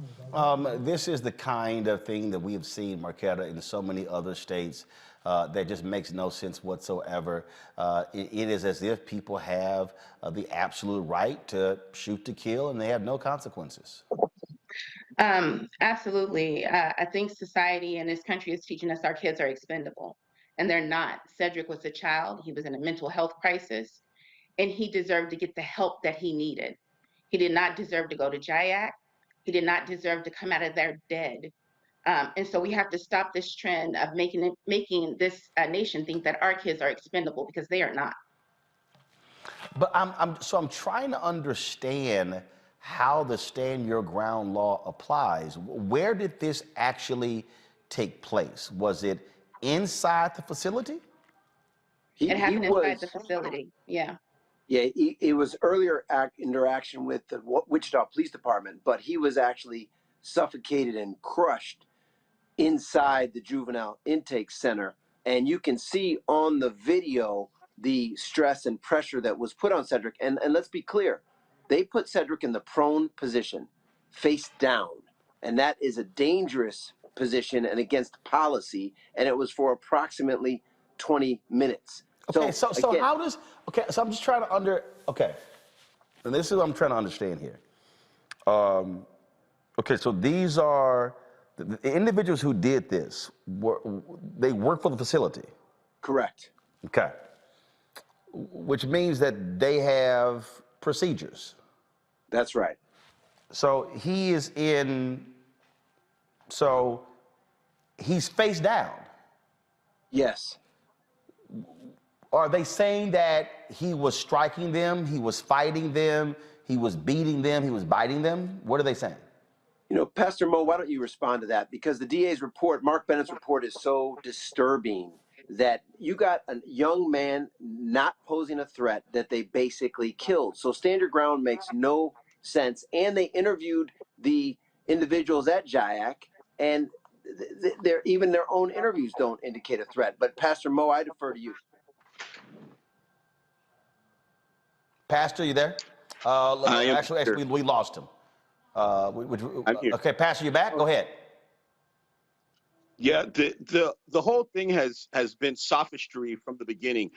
The reason why people are concerned in saying, you know, this doesn't make any sense is because there have been lies and miscommunications from the beginning. What we know is that he was actually held down, he was handcuffed, he was shackled. There was a person at his feet, there was a person sitting on his back, there was a person holding each arm. And so what we know is that this happened for at least 45 minutes before they realized that he was unresponsive and unconscious. So none of this makes sense. I don't understand how 4 people have someone shackled, handcuffed, and they feel their life is in danger. Because that's a stand your ground, right? That your life is in danger and Right. that it's an imminent threat. Where does that come from? I mean, that means that my life is in danger, that somebody has done something to put my life in danger. And so what I don't understand is how you can be in a facility a person can't get out of. You have complete control of that person's movements.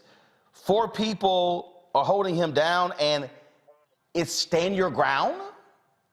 They're holding a young person responsible for his murder.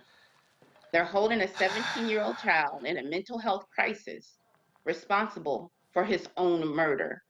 And Glenna Martinez, that runs the facility, in a press conference yesterday, said that the staff did procedure. And if that is procedure, they grossly need to change that procedure. And it does not fit stand your ground. Question here, that is, all right, is there any call for the Department of Justice come in, someone else, I mean, the state authorities to look into this, anything? So far, the only thing that the city has done is issued a task force to take a look at the policies from beginning to end that led to Cedric's murder. And I'm going to keep on using the word murder instead of death. But to me, that is not good enough. Somebody needs to be held accountable, specifically Mark Bennett, because he had the power to make this right. And the message that he's sending out is so critical, especially for young people who are already going through it, who are in mental health crisis. What is the message we're sending to these kids and their parents when they need help? Because who wants to call for help and risk their child being murdered and taken to the wrong facility instead of getting the help that they need because an officer feels threatened, or because a staff that is supposed to be equipped to handle situations like this feels threatened? What is the message that we're sending to our young people? And that's right. And Roland, this happened back in September. So initially, they didn't release any of the footage. They did let the family finally come in and see the footage. They didn't, at the initial press conference, as Pastor Mo knows, the district attorney and the sheriff talked about a kid on drugs, on K2, with a background. Well, thank God there was a medical examiner that gave an objective report that showed that these officials killed, suffocated, and took Cedric's breath away. So this doesn't stop here. The family is going to pursue all legal remedies, while the community and our team are going to work together to try to get a special prosecutor. I mean, you just have to look at the independent evidence. And Mark Bennett's has a track record of not holding people accountable. His 45-page report is nonsense. And we're going to move forward because the objective evidence supports that this kid was unjustifiably killed. Cedric Lofton should be here today, and he's not because of the actions of those actors at that juvenile detention facility. That is absolutely a shame. They need folks, to be held accountable. Absolutely. Please keep us abreast of how this case moves forward. Yeah, we need an external audit, and I want to put that out there. We need somebody outside of Wichita to come in and view what's happening here, because there is no way There is no way that this child should be murdered and his legacy be left in vain. And on top of that, we have to realize that these systems, these juvenile justice systems, are not working. We need to They're be not. proactive in how we're dealing with our young people, and we need to do preventative measures to keep our kids from being incarcerated and going in jail. These systems are not working. And that Absolutely. county task force is not adequate because those are all people who were a part of Mark Bennett's secret letter that he sent. Those were all people who have been a part of supposedly protecting our young people and thus far have not been able to do so. So we definitely need, as Marquita said, we need independent third-party oversight, and there has to be accountability. We can't say nobody's responsible for this child's death. As a community, we're not going to stand for that. All right. Right. Folks, I certainly appreciate it. Thanks a lot. Thank you. Folks, let's go to Pennsylvania, where 3 Pennsylvania officers are charged with the fatal shooting of an 8-year-old girl at a football game. You might remember this story. Fonta Ability was shot in the crossfire of the officers and some teens. The bullets injured several others, including Fonta's sister. Officer Devon Smith, Sean Dolan, and Brian Devaney are charged with 1 count of voluntary manslaughter, 1 count of involuntary manslaughter, and 10 counts of reckless endangerment. The teenagers were charged with murder, but those charges were dropped when it was discovered that the bullet that killed Fonta came from an officer's weapon. Let's go back to our panel, Reese, Dr. Greg Carr, and Faraji Muhammad. Faraji, I want to start. Okay, don't have Faraji. Let me know when he's back. I want to go to you, Reese. I remember when this happened, and this sounds very similar to the story out of Los Angeles where the cops were going into, I think, the Burlington coat factory. A young girl was in the dressing room, and they fire at the guy, and then she's in the dressing room and ends up getting hit. You know, this is where officers have to use proper discretion when they're firing their weapons when there are other people who are around. Yeah, absolutely. I mean, I understand that there was a gunfight. If I understand correctly, there was a gunfight that initiated the officers coming to the scene. However, it's not like you're just in the Guns of Navarone here having a shootout like you're in the Magnificent Seven. You are in an actual community that has children around and other people. And so they have a duty to protect the entire community and not just necessarily engage with the people who are firing off these rounds. So it's incredibly tragic. I'm glad to see that there's some accountability, but there just needs to be a sense of humanity and the people who are serving these communities and a duty of care that just isn't there. And we saw the same thing with the prior story too, about Cedric and just the lack of duty of care for a person who was going through a mental episode. I mean, the people weren't responding to a crime; they're responding to a situation where a teenager had an episode, and he ends up, not just dead, but, in my opinion, brutally murdered. I mean, the length of time that he was in a position was longer than even what we saw with George Floyd. And so it's hard to say reform systems when we know that's not necessarily happening. And we also know that it's the lack of humanity, as Dr. Carr says, the statement, no humans involved, is what's really animating a lot of these folks in these cases. This is, again, beyond sad, Greg, but this is also why, look, I get it when you're in those situations, but officers must take care and simply just can't be firing away and they have innocent bystanders. And here's the deal. Remember, they charged the teenagers for it. So clearly you have laws to, their errant gunfire kills this young girl. Now we know it's the cops. They should be charged. They should. And as always, Roland, you are taking the moral position. And we are talking about a situation where there is no morality. Reese just said it. I mean, NHI, no humans involved. And that is a phrase that Sylvia Winter used and talks about, the scholar Sylvia Winter. But she took it literally from the LAPD, who used that phrase, NHI, to talk about when they would get calls in Black and brown communities in Los Angeles. Oh, what? Oh, NHI, no humans involved. And in both those cases, there were no human beings involved. That child, it's heartbreaking to see her there with that little crown and then the young man in the back and see these children. And then you realize that these killers, and that's what they are, they're killers, they're patter rollers, they're hunters. Their first move like they're in an episode of Chicago PD or Law and Order, is to empty their clip. There are no repercussions. And in the case, as Reese just said, of Kansas with Mark Bennett, that white nationalist who was just recently reelected, I think 2020 he was reelected, you know, there are no repercussions. You can kill who you want. Now, the one thing that ties those two cases together is, you know, the defense lawyer for Smith, Dolan, and Devaney is arguing that, well, this had to do with violent criminals. So they can't put it on the 18-year-old who they gave 32 to 64 months for his actions. They can't put it on the juvenile guy. And yeah, they shouldn't have been shooting. Of course they shouldn't have been shooting. But when there are no humans involved, the script is to try to find one of these non-humans to blame. And it worked in Kansas so far because they say that he continued to struggle and he resisted. So therefore, we're within the law to show restraint. The bottom line is this: they're going to keep killing us until we stop them. And the price has to be a life for a life. It does no good to march and say Black Lives Matter. You need to crucify the two United States senators from Kansas, Roger Marshall and Jerry Moran. They should be excoriated on the floor of the United States Senate. No matter what they're debating, someone should come in and say, you represent a lawless state where nobody's life matters. And until we start putting the kind of pressure on these white people in terms of a language they understand, they're going to kill us with impunity. How about this story here? The Missouri man who spent 43 years in prison for a crime he did not commit is filing a lawsuit.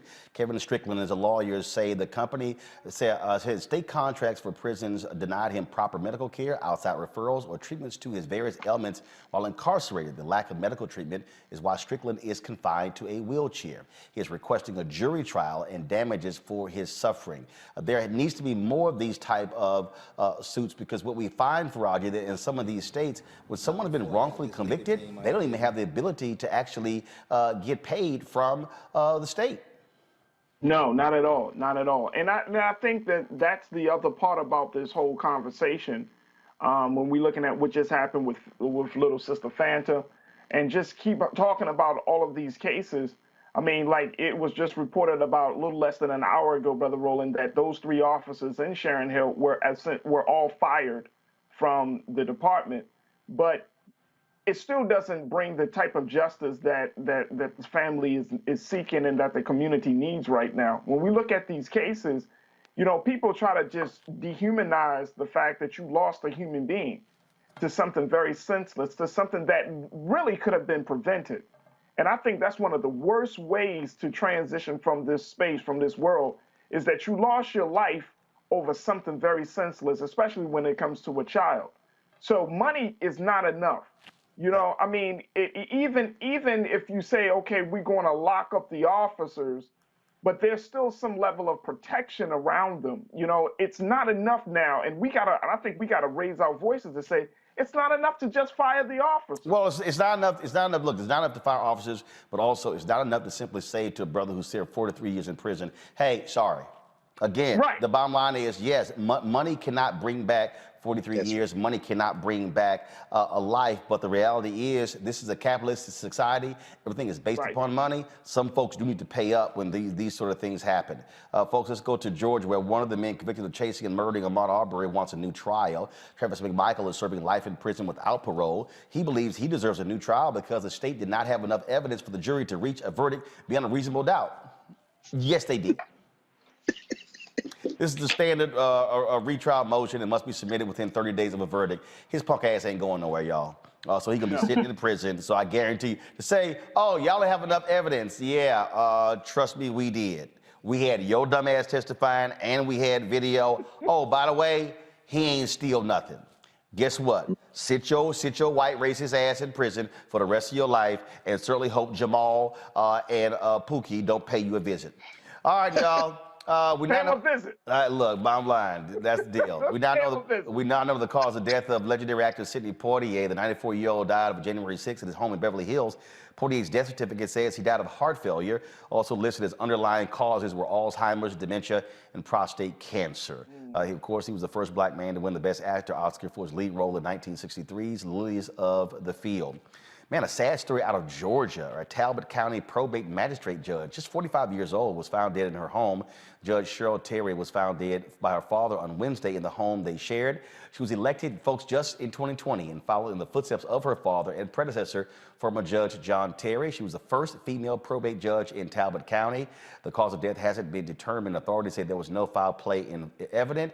Again, she was 45 years old and was very much a prominent member of Delta Sigma Theta Sorority Incorporated. And speaking of Delta Sigma Theta Sorority Incorporated, sad news for their members all across the world. Their recently installed 27th National President, Cheryl Hickman, passed away this morning. Again, folks, she assumed the position in November of this year. She had served the organization in a variety of capacities, including serving as National Vice President, National Secretary, Eastern Regional Director, South Atlantic Regional Representative. The sorority posted this statement on their Facebook page and sent it out to all of their members. It is with great sorrow that Delta Sigma Theta Sorority Incorporated shares the passing of our beloved National President and Chair of the National Board of Directors, Cheryl A. Hickman. President Hickman transitioned peacefully on January 20th, 2022 after recent illness. President Hickman was a devoted member of Delta Sigma Theta since 1982 and served in various capacities at the chapter, regional, and national levels before being elected national president. She's remembered not only for her role as a leader, but for being a colleague, friend, and most of all, sister. The entire sisterhood of Delta Sigma Theta Sorority Incorporated mourns the loss of President Hickman. During this difficult time, we ask that you respect her family's privacy and keep them in your prayers. All right, folks, got to go to break. We come back. I'm going to share with you some information about a scholarship that I have announcing with McDonald's, honoring Alpha Phi Alpha Fraternity Incorporated. And you're going to get the first look of my book, White Fear, that is dropping in September of this year. We'll do that next, right here on Roland Martin Unfiltered on the Black Star Network.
All right, folks, so y'all see that I'm rocking the Tennessee State University shirt. You see, of course, this is our HBCU segment. So here's the deal.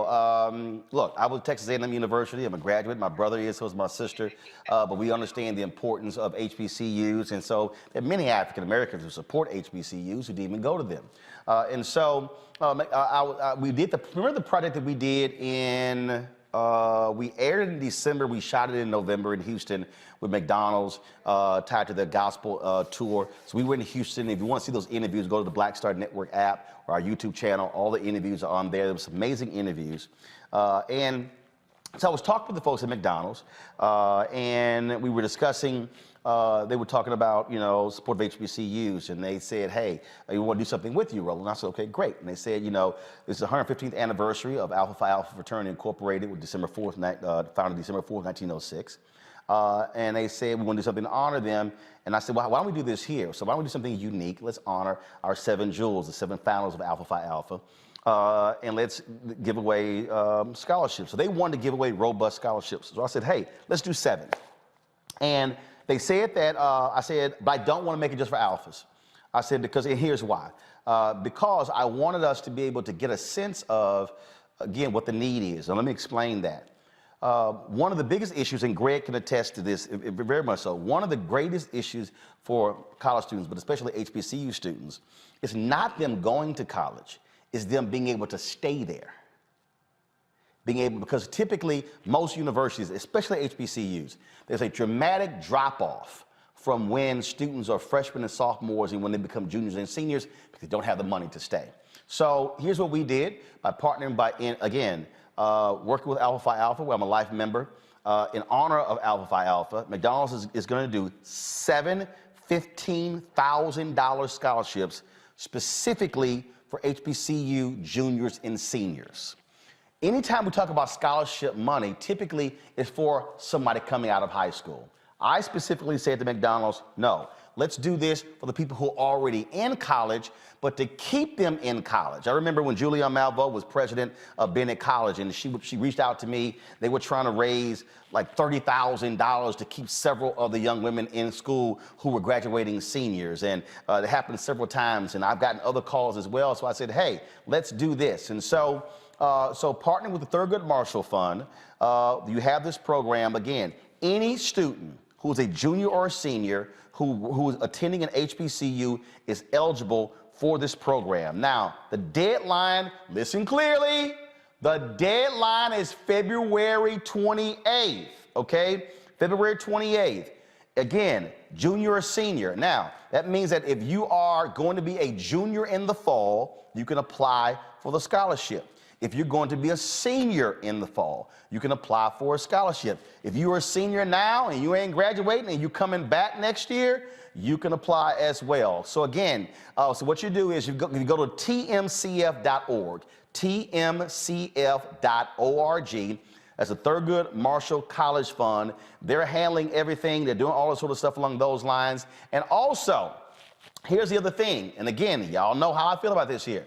The recipients also is going to be able to engage with McDonald's executives about career opportunities in their field of study, things along those lines. And so, because I just want us to understand, a lot of people, and you bring the panel up right now, a lot of people simply don't have the resources to stay, and that's important. And so that's why we did it this way. And so, again, I know there were some alphas who probably like, man, come on, bro, why don't you just make it for the alphas? No, because here's the piece. If all of a sudden we discover that we get 800 or 1,000 applications, then we now know what the need is. And so now we can go back to McDonald's and say, okay, we did 7 this year. We did 7 this year. Hey, now let's do 20, 30, 40, 50, 100, because now you know what the need is. And so that was the rationale behind it. And so that's what we're doing there. I'm gonna go to Greg. Greg, I'm telling you, people don't understand it. And look, you get it when those students, you know, they're there, they don't come back because they don't have the money to come back. That's the truth, Roland. I mean, I can speak from personal experience. The tuition was a lot lower when I started Tennessee State in 1983, but I worked my way through college. And I busted my ass those first couple of years to get the kind of grades to begin to piece together scholarships. And then when I got involved in student government, I got a student leadership scholarship. With my academic scholarship, it was enough, so I left with no debt and went on to law school with no debt. I had full scholarship to law school. That means everything. It's almost 50-50. Public-private HBCUs in the United States, and 70% of the students who are at HBCUs are Pell Grant eligible. $15,000, and that price point, brother, is a stroke of genius. That's enough. At a private school like Spelman or Howard, that's enough to put a dent in it and get you close, particularly if you're a junior or senior. And at a public school, I mean, the average tuition and fees, we're talking about what? We're talking about maybe $14,000 for out of state and maybe around $7,000 for in-state tuition and fees. At a place like Norfolk State, it's going to cost you about $9,600 for a year tuition and fees. $15,000 when you're a junior or a senior. You know what that does finally? It reduces the 4, 5, 6-year graduation rate. You're absolutely right. Students aren't finishing, and it isn't because of their grades. It's because they don't have the money. And it's somebody who worked their way through school, working at fast food, Arby's and Wendy's and places like that. McDonald's can afford to do $700 or $7,000, and $15,000 could be the difference between a college degree and continuing to move and say, damn, if I just had a little bit more. That's the perfect price point, brother, in my opinion. This is also why, Reese, I mean, over the years, I've talked about this a lot when we talk about scholarships. And most scholarships that they give typically are for high school students to go to 4-year institutions. I have been encouraging people to change the criteria for scholarships to also qualify for 2-year institutions, community colleges, because again, if someone, that's still college. And I get the focus on 4-year institutions, but it typically leaves out a lot of people who can't afford to go to a 4-year school, but they would love to be able to have a scholarship to go to a community college. And so, again, it's just thinking about how we provide scholarships in a different way. So I appreciate McDonald's agreeing with that because, again, we could have easily said, hey, graduating high school senior, but that does nothing for that kid who's already in college but can't stay. That's right. Yeah, also we have to think about, the amount of support that Black students in particular have going to college. You have a lot of parents, middle-class parents who might be able to get you through the first year, maybe even the second year. But by the time you hit 22, 23, that help has run out. Maybe people have had a kid or gotten pregnant or, had other things in life that might have set them a little bit off the path to where $15,000 could really make a huge transformative impact in their ability to continue their education. So this is something that really does meet a gap in the need by focusing on a population that typically you don't start to get eligibility at that point. You have to really get in. Maybe if you're a freshman, you get a 4-year scholarship or a 2-year scholarship, but not a lot of people are meeting that need. So I think it's a wonderful move that you push for and that McDonald's is providing. And it doesn't mean, Faraji, that we don't encourage corporations that get a lot of our money as consumers not to support those folks who graduated from high school, but it's also thinking differently. And again, what I really hope, a bunch of our students apply. And again, that was one of the data points. That was one of the data points that I said to the alphas. I said, look, brothers, I know y'all may want this to only go to alphas. I said, but no, we need to have the data. If all of a sudden we have 700 students who apply for these 7 scholarships, now we're able to understand terms moving forward. Now, all of a sudden, it may not just be, okay, sure, can McDonald's fund all 700? Sure, but what if we also now have that data to be able to say, all right, let's go to 9 other corporations and say, all right, each one of you do 10 each, or each one of you do 50 each, to be able to provide these sort of resources. I'm telling people all the time, if you don't have the data, all you're doing is just guessing. No, you're absolutely right, Brother Roland. And I think that's the data, and that's what Dr. Carr and Reese are talking about. I mean, we all know it. I'm a product of community college. When I decided, it took me 5 years after I left high school to decide to go back to school. And then my first step was toward Baltimore City Community College. Then from there, I went to a 4-year university to complete that part of my education. But it's necessary. I'm always telling students, make sure that you don't, you exhaust every option. Community college is not something you should be ashamed of. Going to an HBCU is not something you should be ashamed of. But more importantly, look, these companies that you're working with, and I'm glad McDonald's is on board with this initiative, they should be on board, like a lot of other companies, because why? You're cultivating your next generation of innovators and thinkers. Every time you work at McDonald's, I always tell people this, you might say, oh, working at McDonald's is so terrible. But McDonald's has a very rigid management program. They have a very rigid franchise ownership program. I mean, all of those things. And so when we're talking about investing, these companies should invest in black students. They should invest into the future of black students each and every day. And look, what we hope is that once we get this first batch of students involved in this, getting those scholarships, let's just work, we'll come right back to it and get another batch of students. This thing has to keep going. But it's a real blessing because why? You're behind it. And by you being behind it, you know that it's going to be an authentic program. It's not going to just, the money is not going to just sit somewhere. It's going to be given to somebody. And I just can't wait to see the students or hear about the students that are going to be the recipients of this. But this is more than any $15,000. Shit, man, I wish I had that when I was in school. I'm telling you, I'll be all good. You know what I'm saying? Absolutely, absolutely. But, you know, I mean, every little bit helps. And you know what? Maybe this will start the process real quick. Maybe this will start the conversation that college is absolutely like terribly high. Oh, it's crazy. It becomes a crazy debt. When you're paying $50,000 and $60,000 a year for college. Yep, absolutely, absolutely. And can I say one more thing, Yep. Roland? I just want to say, you know, sometimes people hear the number and they say, well, 7. I don't have a chance of getting that. Apply anyway, because as Roland is saying, your applying might open the door for the next round of people. And so it's important that regardless of whatever calculation you're doing in your mind about your GPA or whatever the materials are that is going to be the rubric for deciding who gets it, still apply because it's important to open up the doors for more than just yourself. And you might get it. Yep, absolutely. Might get it. Absolutely. So, as they say, the easiest way not to get any of the money is if you don't apply. Just like we say, hell, if you don't vote, guess what? You got no say-so in democracy. All right, I'm going to go to a break. We're going to play for you all our promo of our Glenn Turman interview. We're going to live stream the interview after we finish today's show. We debuted it last night, Rolling with Roland. Y'all, let me tell y'all something. It is an unbelievable interview with Glenn Turman. Look, he has been acting for more than 50 years. He is a legend. He is an icon. The stories are amazing. And one of the reasons that we're doing these one-on-one interviews with folks like Glenn Turman, and it's because, you know what? We don't want to just hear about them when we're doing an in memoriam.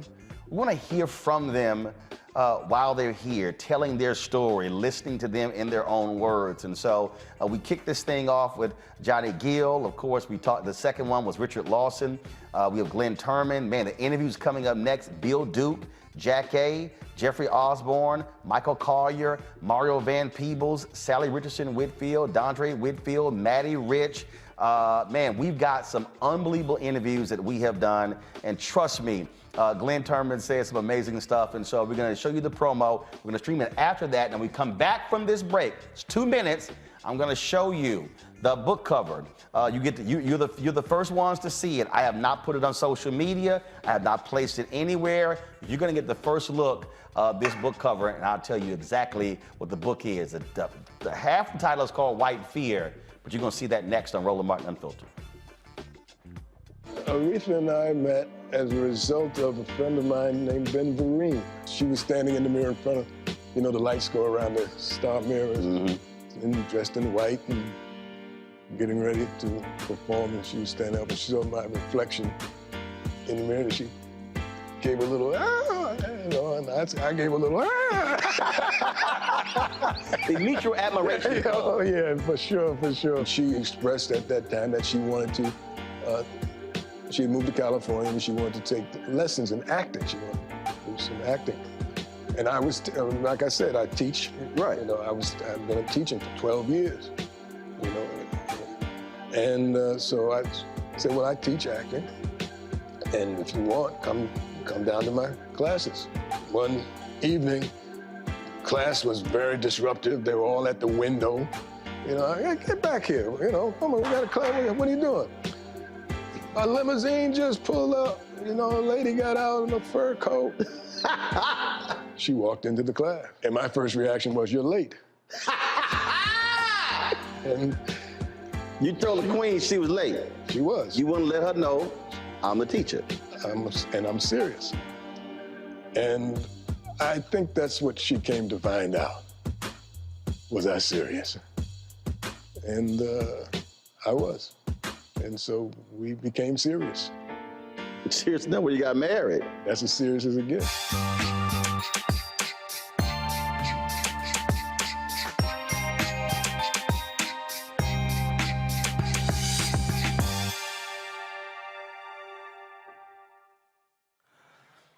All right, here we go, folks. Time for the big reveal. Y'all have heard me talk a lot over the years about white fear, what we are seeing in America right now.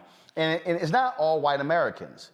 But what we have to understand that what is happening in America right now, this shifting of the demographics and this shifting of really this notion of what America is. Greg Hart talks about it all the time in terms of this settler, what's the phrase you use, Greg? Settler colony? Yeah, settler colony turned to a settler state. That's right. And folks don't quite understand, don't really sort of look at that. The reality is that America has been defined through a white prism. If you actually read history, a white male prism, it was not supposed to be for Reese to be able to vote. Not because she's black, also because she's a woman. That was not. It was intended for folks who only owned land. That was how this was set up, okay? And so when you begin to look at what's happened in terms of these battles that we're having now, it's because we're seeing a redefining of what it means to be an American. And that's what's struggling with folks. And so when we talked about Colin Kaepernick, when he took a knee, okay, all the people like, man, that's not American. Actually, it is. The First Amendment is called the first for a reason. Guns were second, but the ability to be able to protest was first. So it wasn't him protesting. It was the fact that Colin Kaepernick simply did not grow up and completely suck in the notion that America is all about apple pie. It's all about a blonde, blue-eyed, buxom white woman as being the center of beauty in America. It wasn't about everything that is white is right, everything that black is bad. It's what it was about. And so what you're seeing now is this struggle because now black people and Latinos / Hispanics and Asians, Native Americans now get to actually have a say, and not just a say, now have power. And so this is not even directed at white conservatives. It's even directed at white liberals because many of them struggle with black folks having a seat at the table. Hollywood has a serious problem with that issue as well. And so all of this culminates, and this started, y'all, in 2009, there was a study that was done that asked the question, are you optimistic about the future of America for your children? And every group, blacks, Latinos, Asians, every group, a majority said yes. Only one group, less than a majority, said no, white Americans. In September 2016, the question was asked, are you optimistic about the future of America economically for the next 10 years? That was in 2016. Every group, blacks, Hispanics, Asians, majority says absolutely, even though black people, lowest wealth in the country, had the highest optimism. Wow. Latinos, second lowest wealth, highest optimism. White Americans, greatest wealth in America, lowest optimism. So you got to say, hold up, how y'all got more money than everybody else, but you got less optimism than everybody else? Because they will have to share. Their children will now have to compete. You can't, everything is just not, I'm born, I'm white, I get the job. No, you got to present some credentials now, because you know what? The person who's deciding may not look like your daddy. That is the basis of the book that I have been speaking on, that has been cultivating here for the last 13 years. And this, you get to see for the first time, is the cover of this book called White Fear. White Fear, how the browning of America is making white folks lose their minds. Now, if you look at the image, there were a lot of images that we chose. We purposely chose an image of the January 6th insurrection. And you see that the guy in the foreground, you see how he has his hands wide open. Yeah. The reason I chose that photo because, one, he symbolizes the notion of all of this is ours. Woo! That's why we chose that. And so Leah Lakins is a writer. It's funny, we were on the call and, because Leah normally is done, she's ghostwritten many other books. And I was like, no, you ain't gotta be no ghostwriter with me. I ain't scared to put your name on a book. And so she and I have been working on this for the past 2.5 years. Ben Bella Books is an independent publisher out of Dallas. That's who we're publishing this book with. And so it is gonna drop September of this year. We're going through the editing process right now.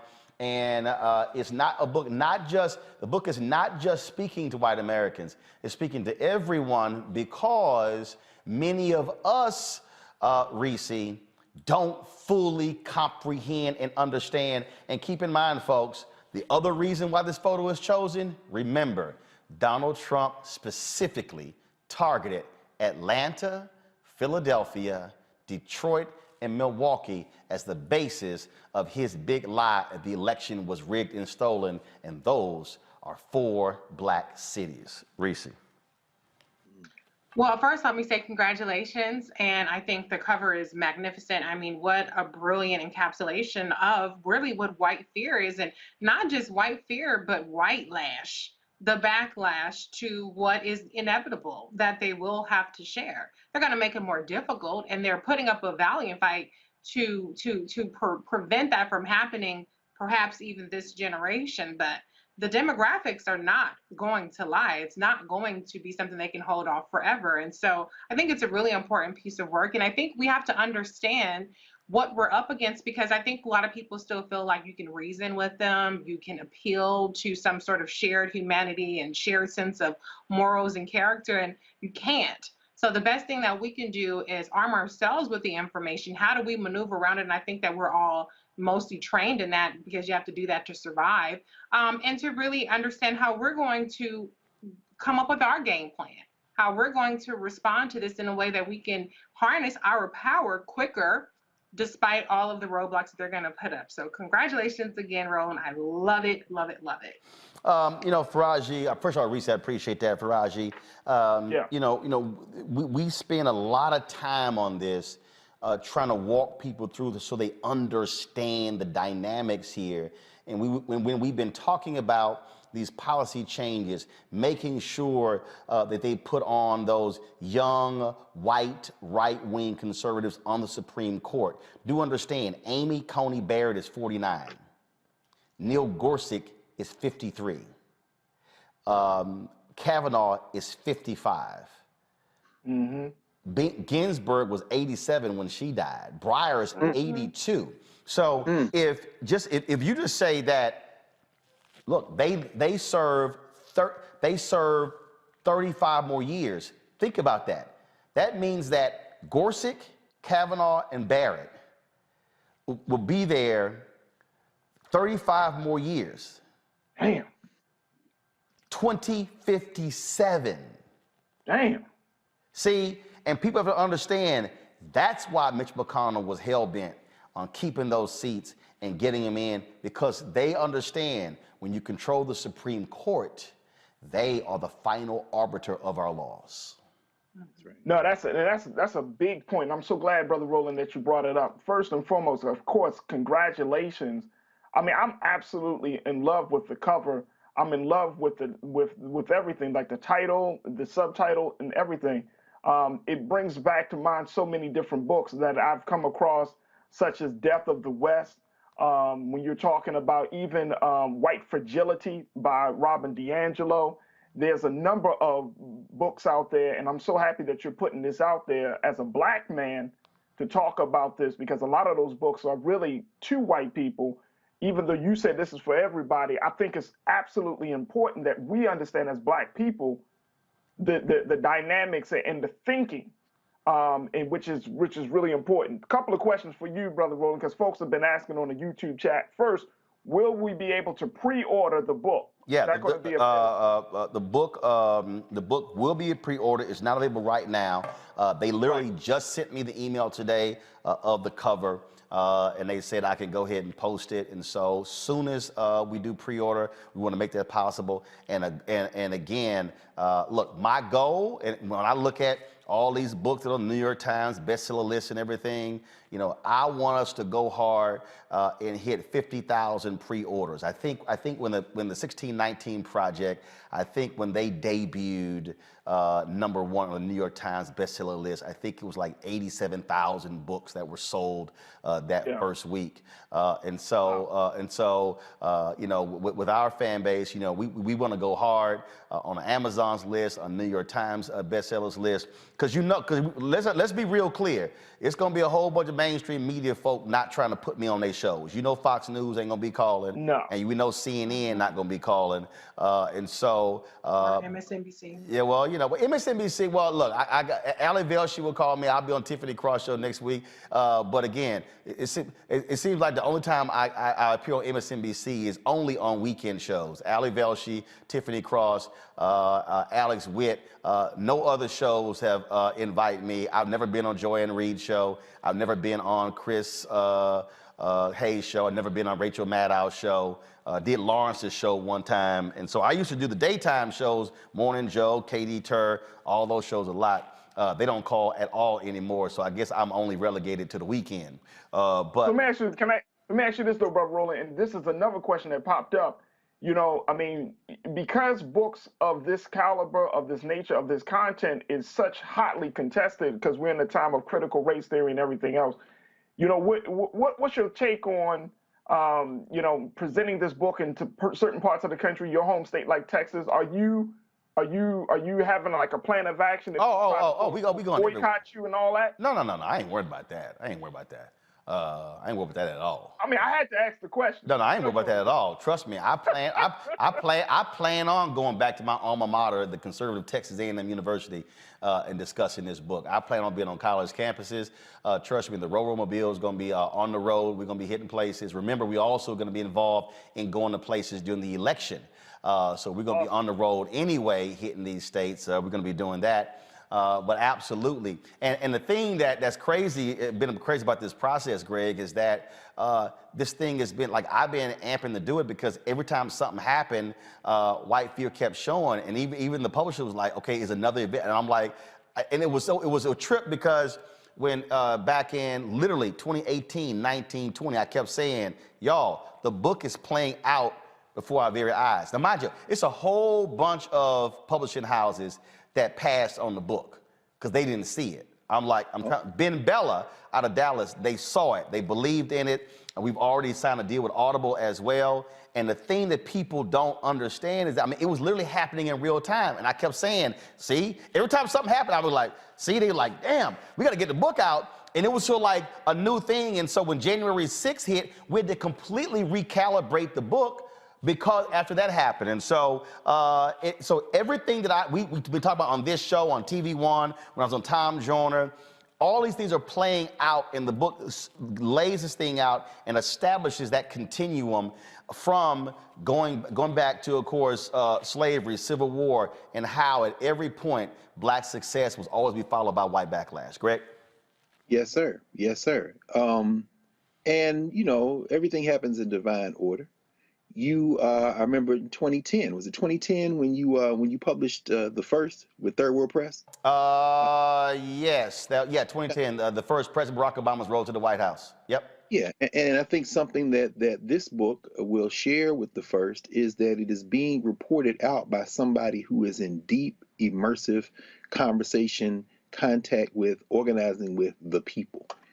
And with all due respect to the New York Times bestseller list, we know that the books that are published by the Fox crew, Brian Kilmeade and them, that's propped up by billionaires and you know, the same kind of people that'll be trying to put money in McMichael's account in Georgia, which is why I'm glad the Georgia prosecutor filed that addition to sentencing saying, so y'all can't profit off y'all stuff. So we know where those numbers come from. And in the case of the 1619 Project and my friend Ibram Kendi's books and Robin DiAngelo and all those, we know that a lot of that sales is driven by, you know, white guilt and white folks who may use the books as furniture, to quote Dr. Ben Yosef Ben Yaakov.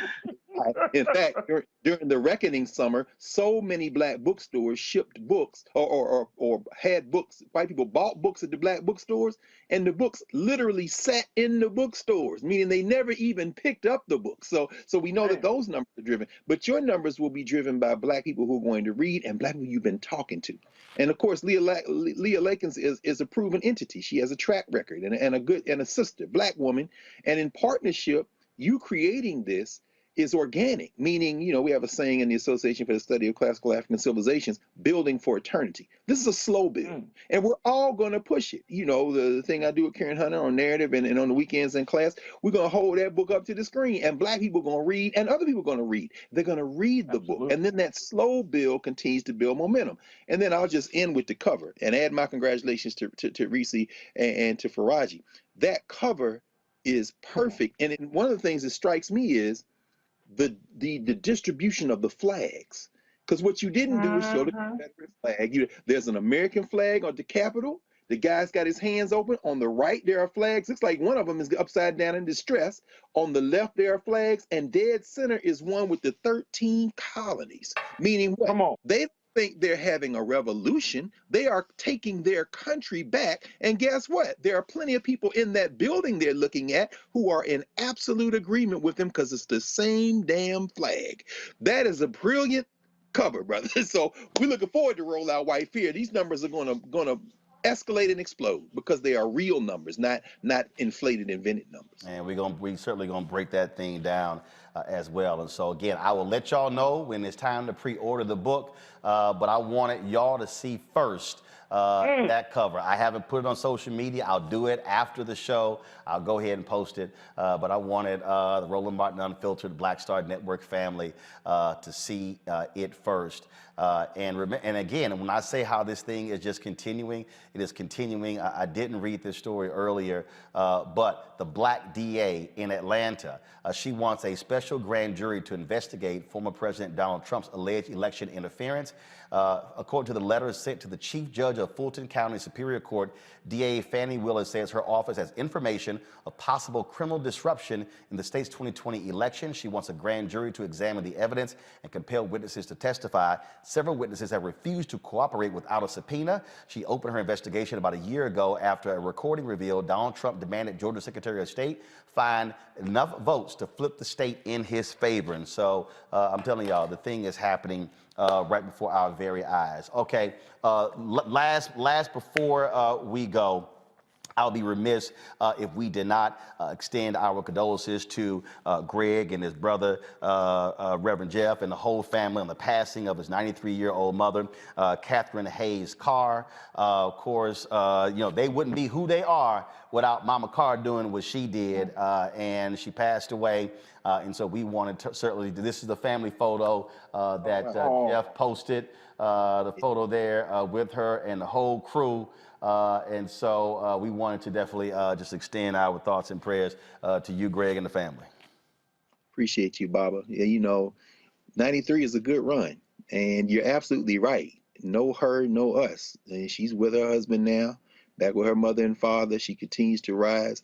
This little date we have that we mistake for all of life is just a little pass through from eternity to eternity. And so there'll be some tears, there'll be some sorrow, but that's pretty much residue, because every time I feel like I want to tear up, I see her and I hear her saying, come on now, I raised you better than that. I ain't going nowhere. In fact, she louder in my ear now than she was when she was in transition. So it's a celebration, brother, and I just want to thank you for being who you are, and Reese and Faraji and everyone, Erica, everybody involved in Black Star and everybody out there. It's just a powerful reminder that we're only here for a second. And if we believe what we say we believe, then we know that two people came together and created every one of us. So when you hear my voice, you really hearing my mother's voice. When you hear Roland's voice, you're really hearing his mother and father's voice. When you hear Reese, you hear Faraji, you're hearing two other people. And now Reese got a little girl, Faraji got his children, me and Roland got our nieces and nephews, and you see a bunch of them there. That's how it continues. But all of our people, except that little handful of us in this little reality right here, all our people are in eternity. so we can call on them anytime now. So thank you, brother. I love you, man. Thank you so much for raising her name. We certainly Hey, appreciate it. Dr. Carr, can I ask you a quick question? Did your mother see you on the show? Man, you know what's so funny? You asked, Faraji. My sister Gussie and brother-in-law Randy, who took point. She was in Houston, as you know, these last couple of years. She's in Nashville. And that picture was taken Thanksgiving. We were all at home in Nashville. My sister would play us for her. So she was on Thursday. So one of the last things she heard on this side before she took it back over was these conversations. So thank you. For just know that my mom was listening to y'all every week. So I appreciate that. Brother. Yeah. Well, I tell you, it's a whole bunch of black mamas and daddies out there who are doing the same. I get the emails when I'm traveling. I run into them. Mustafa hit me up and he like, hey man.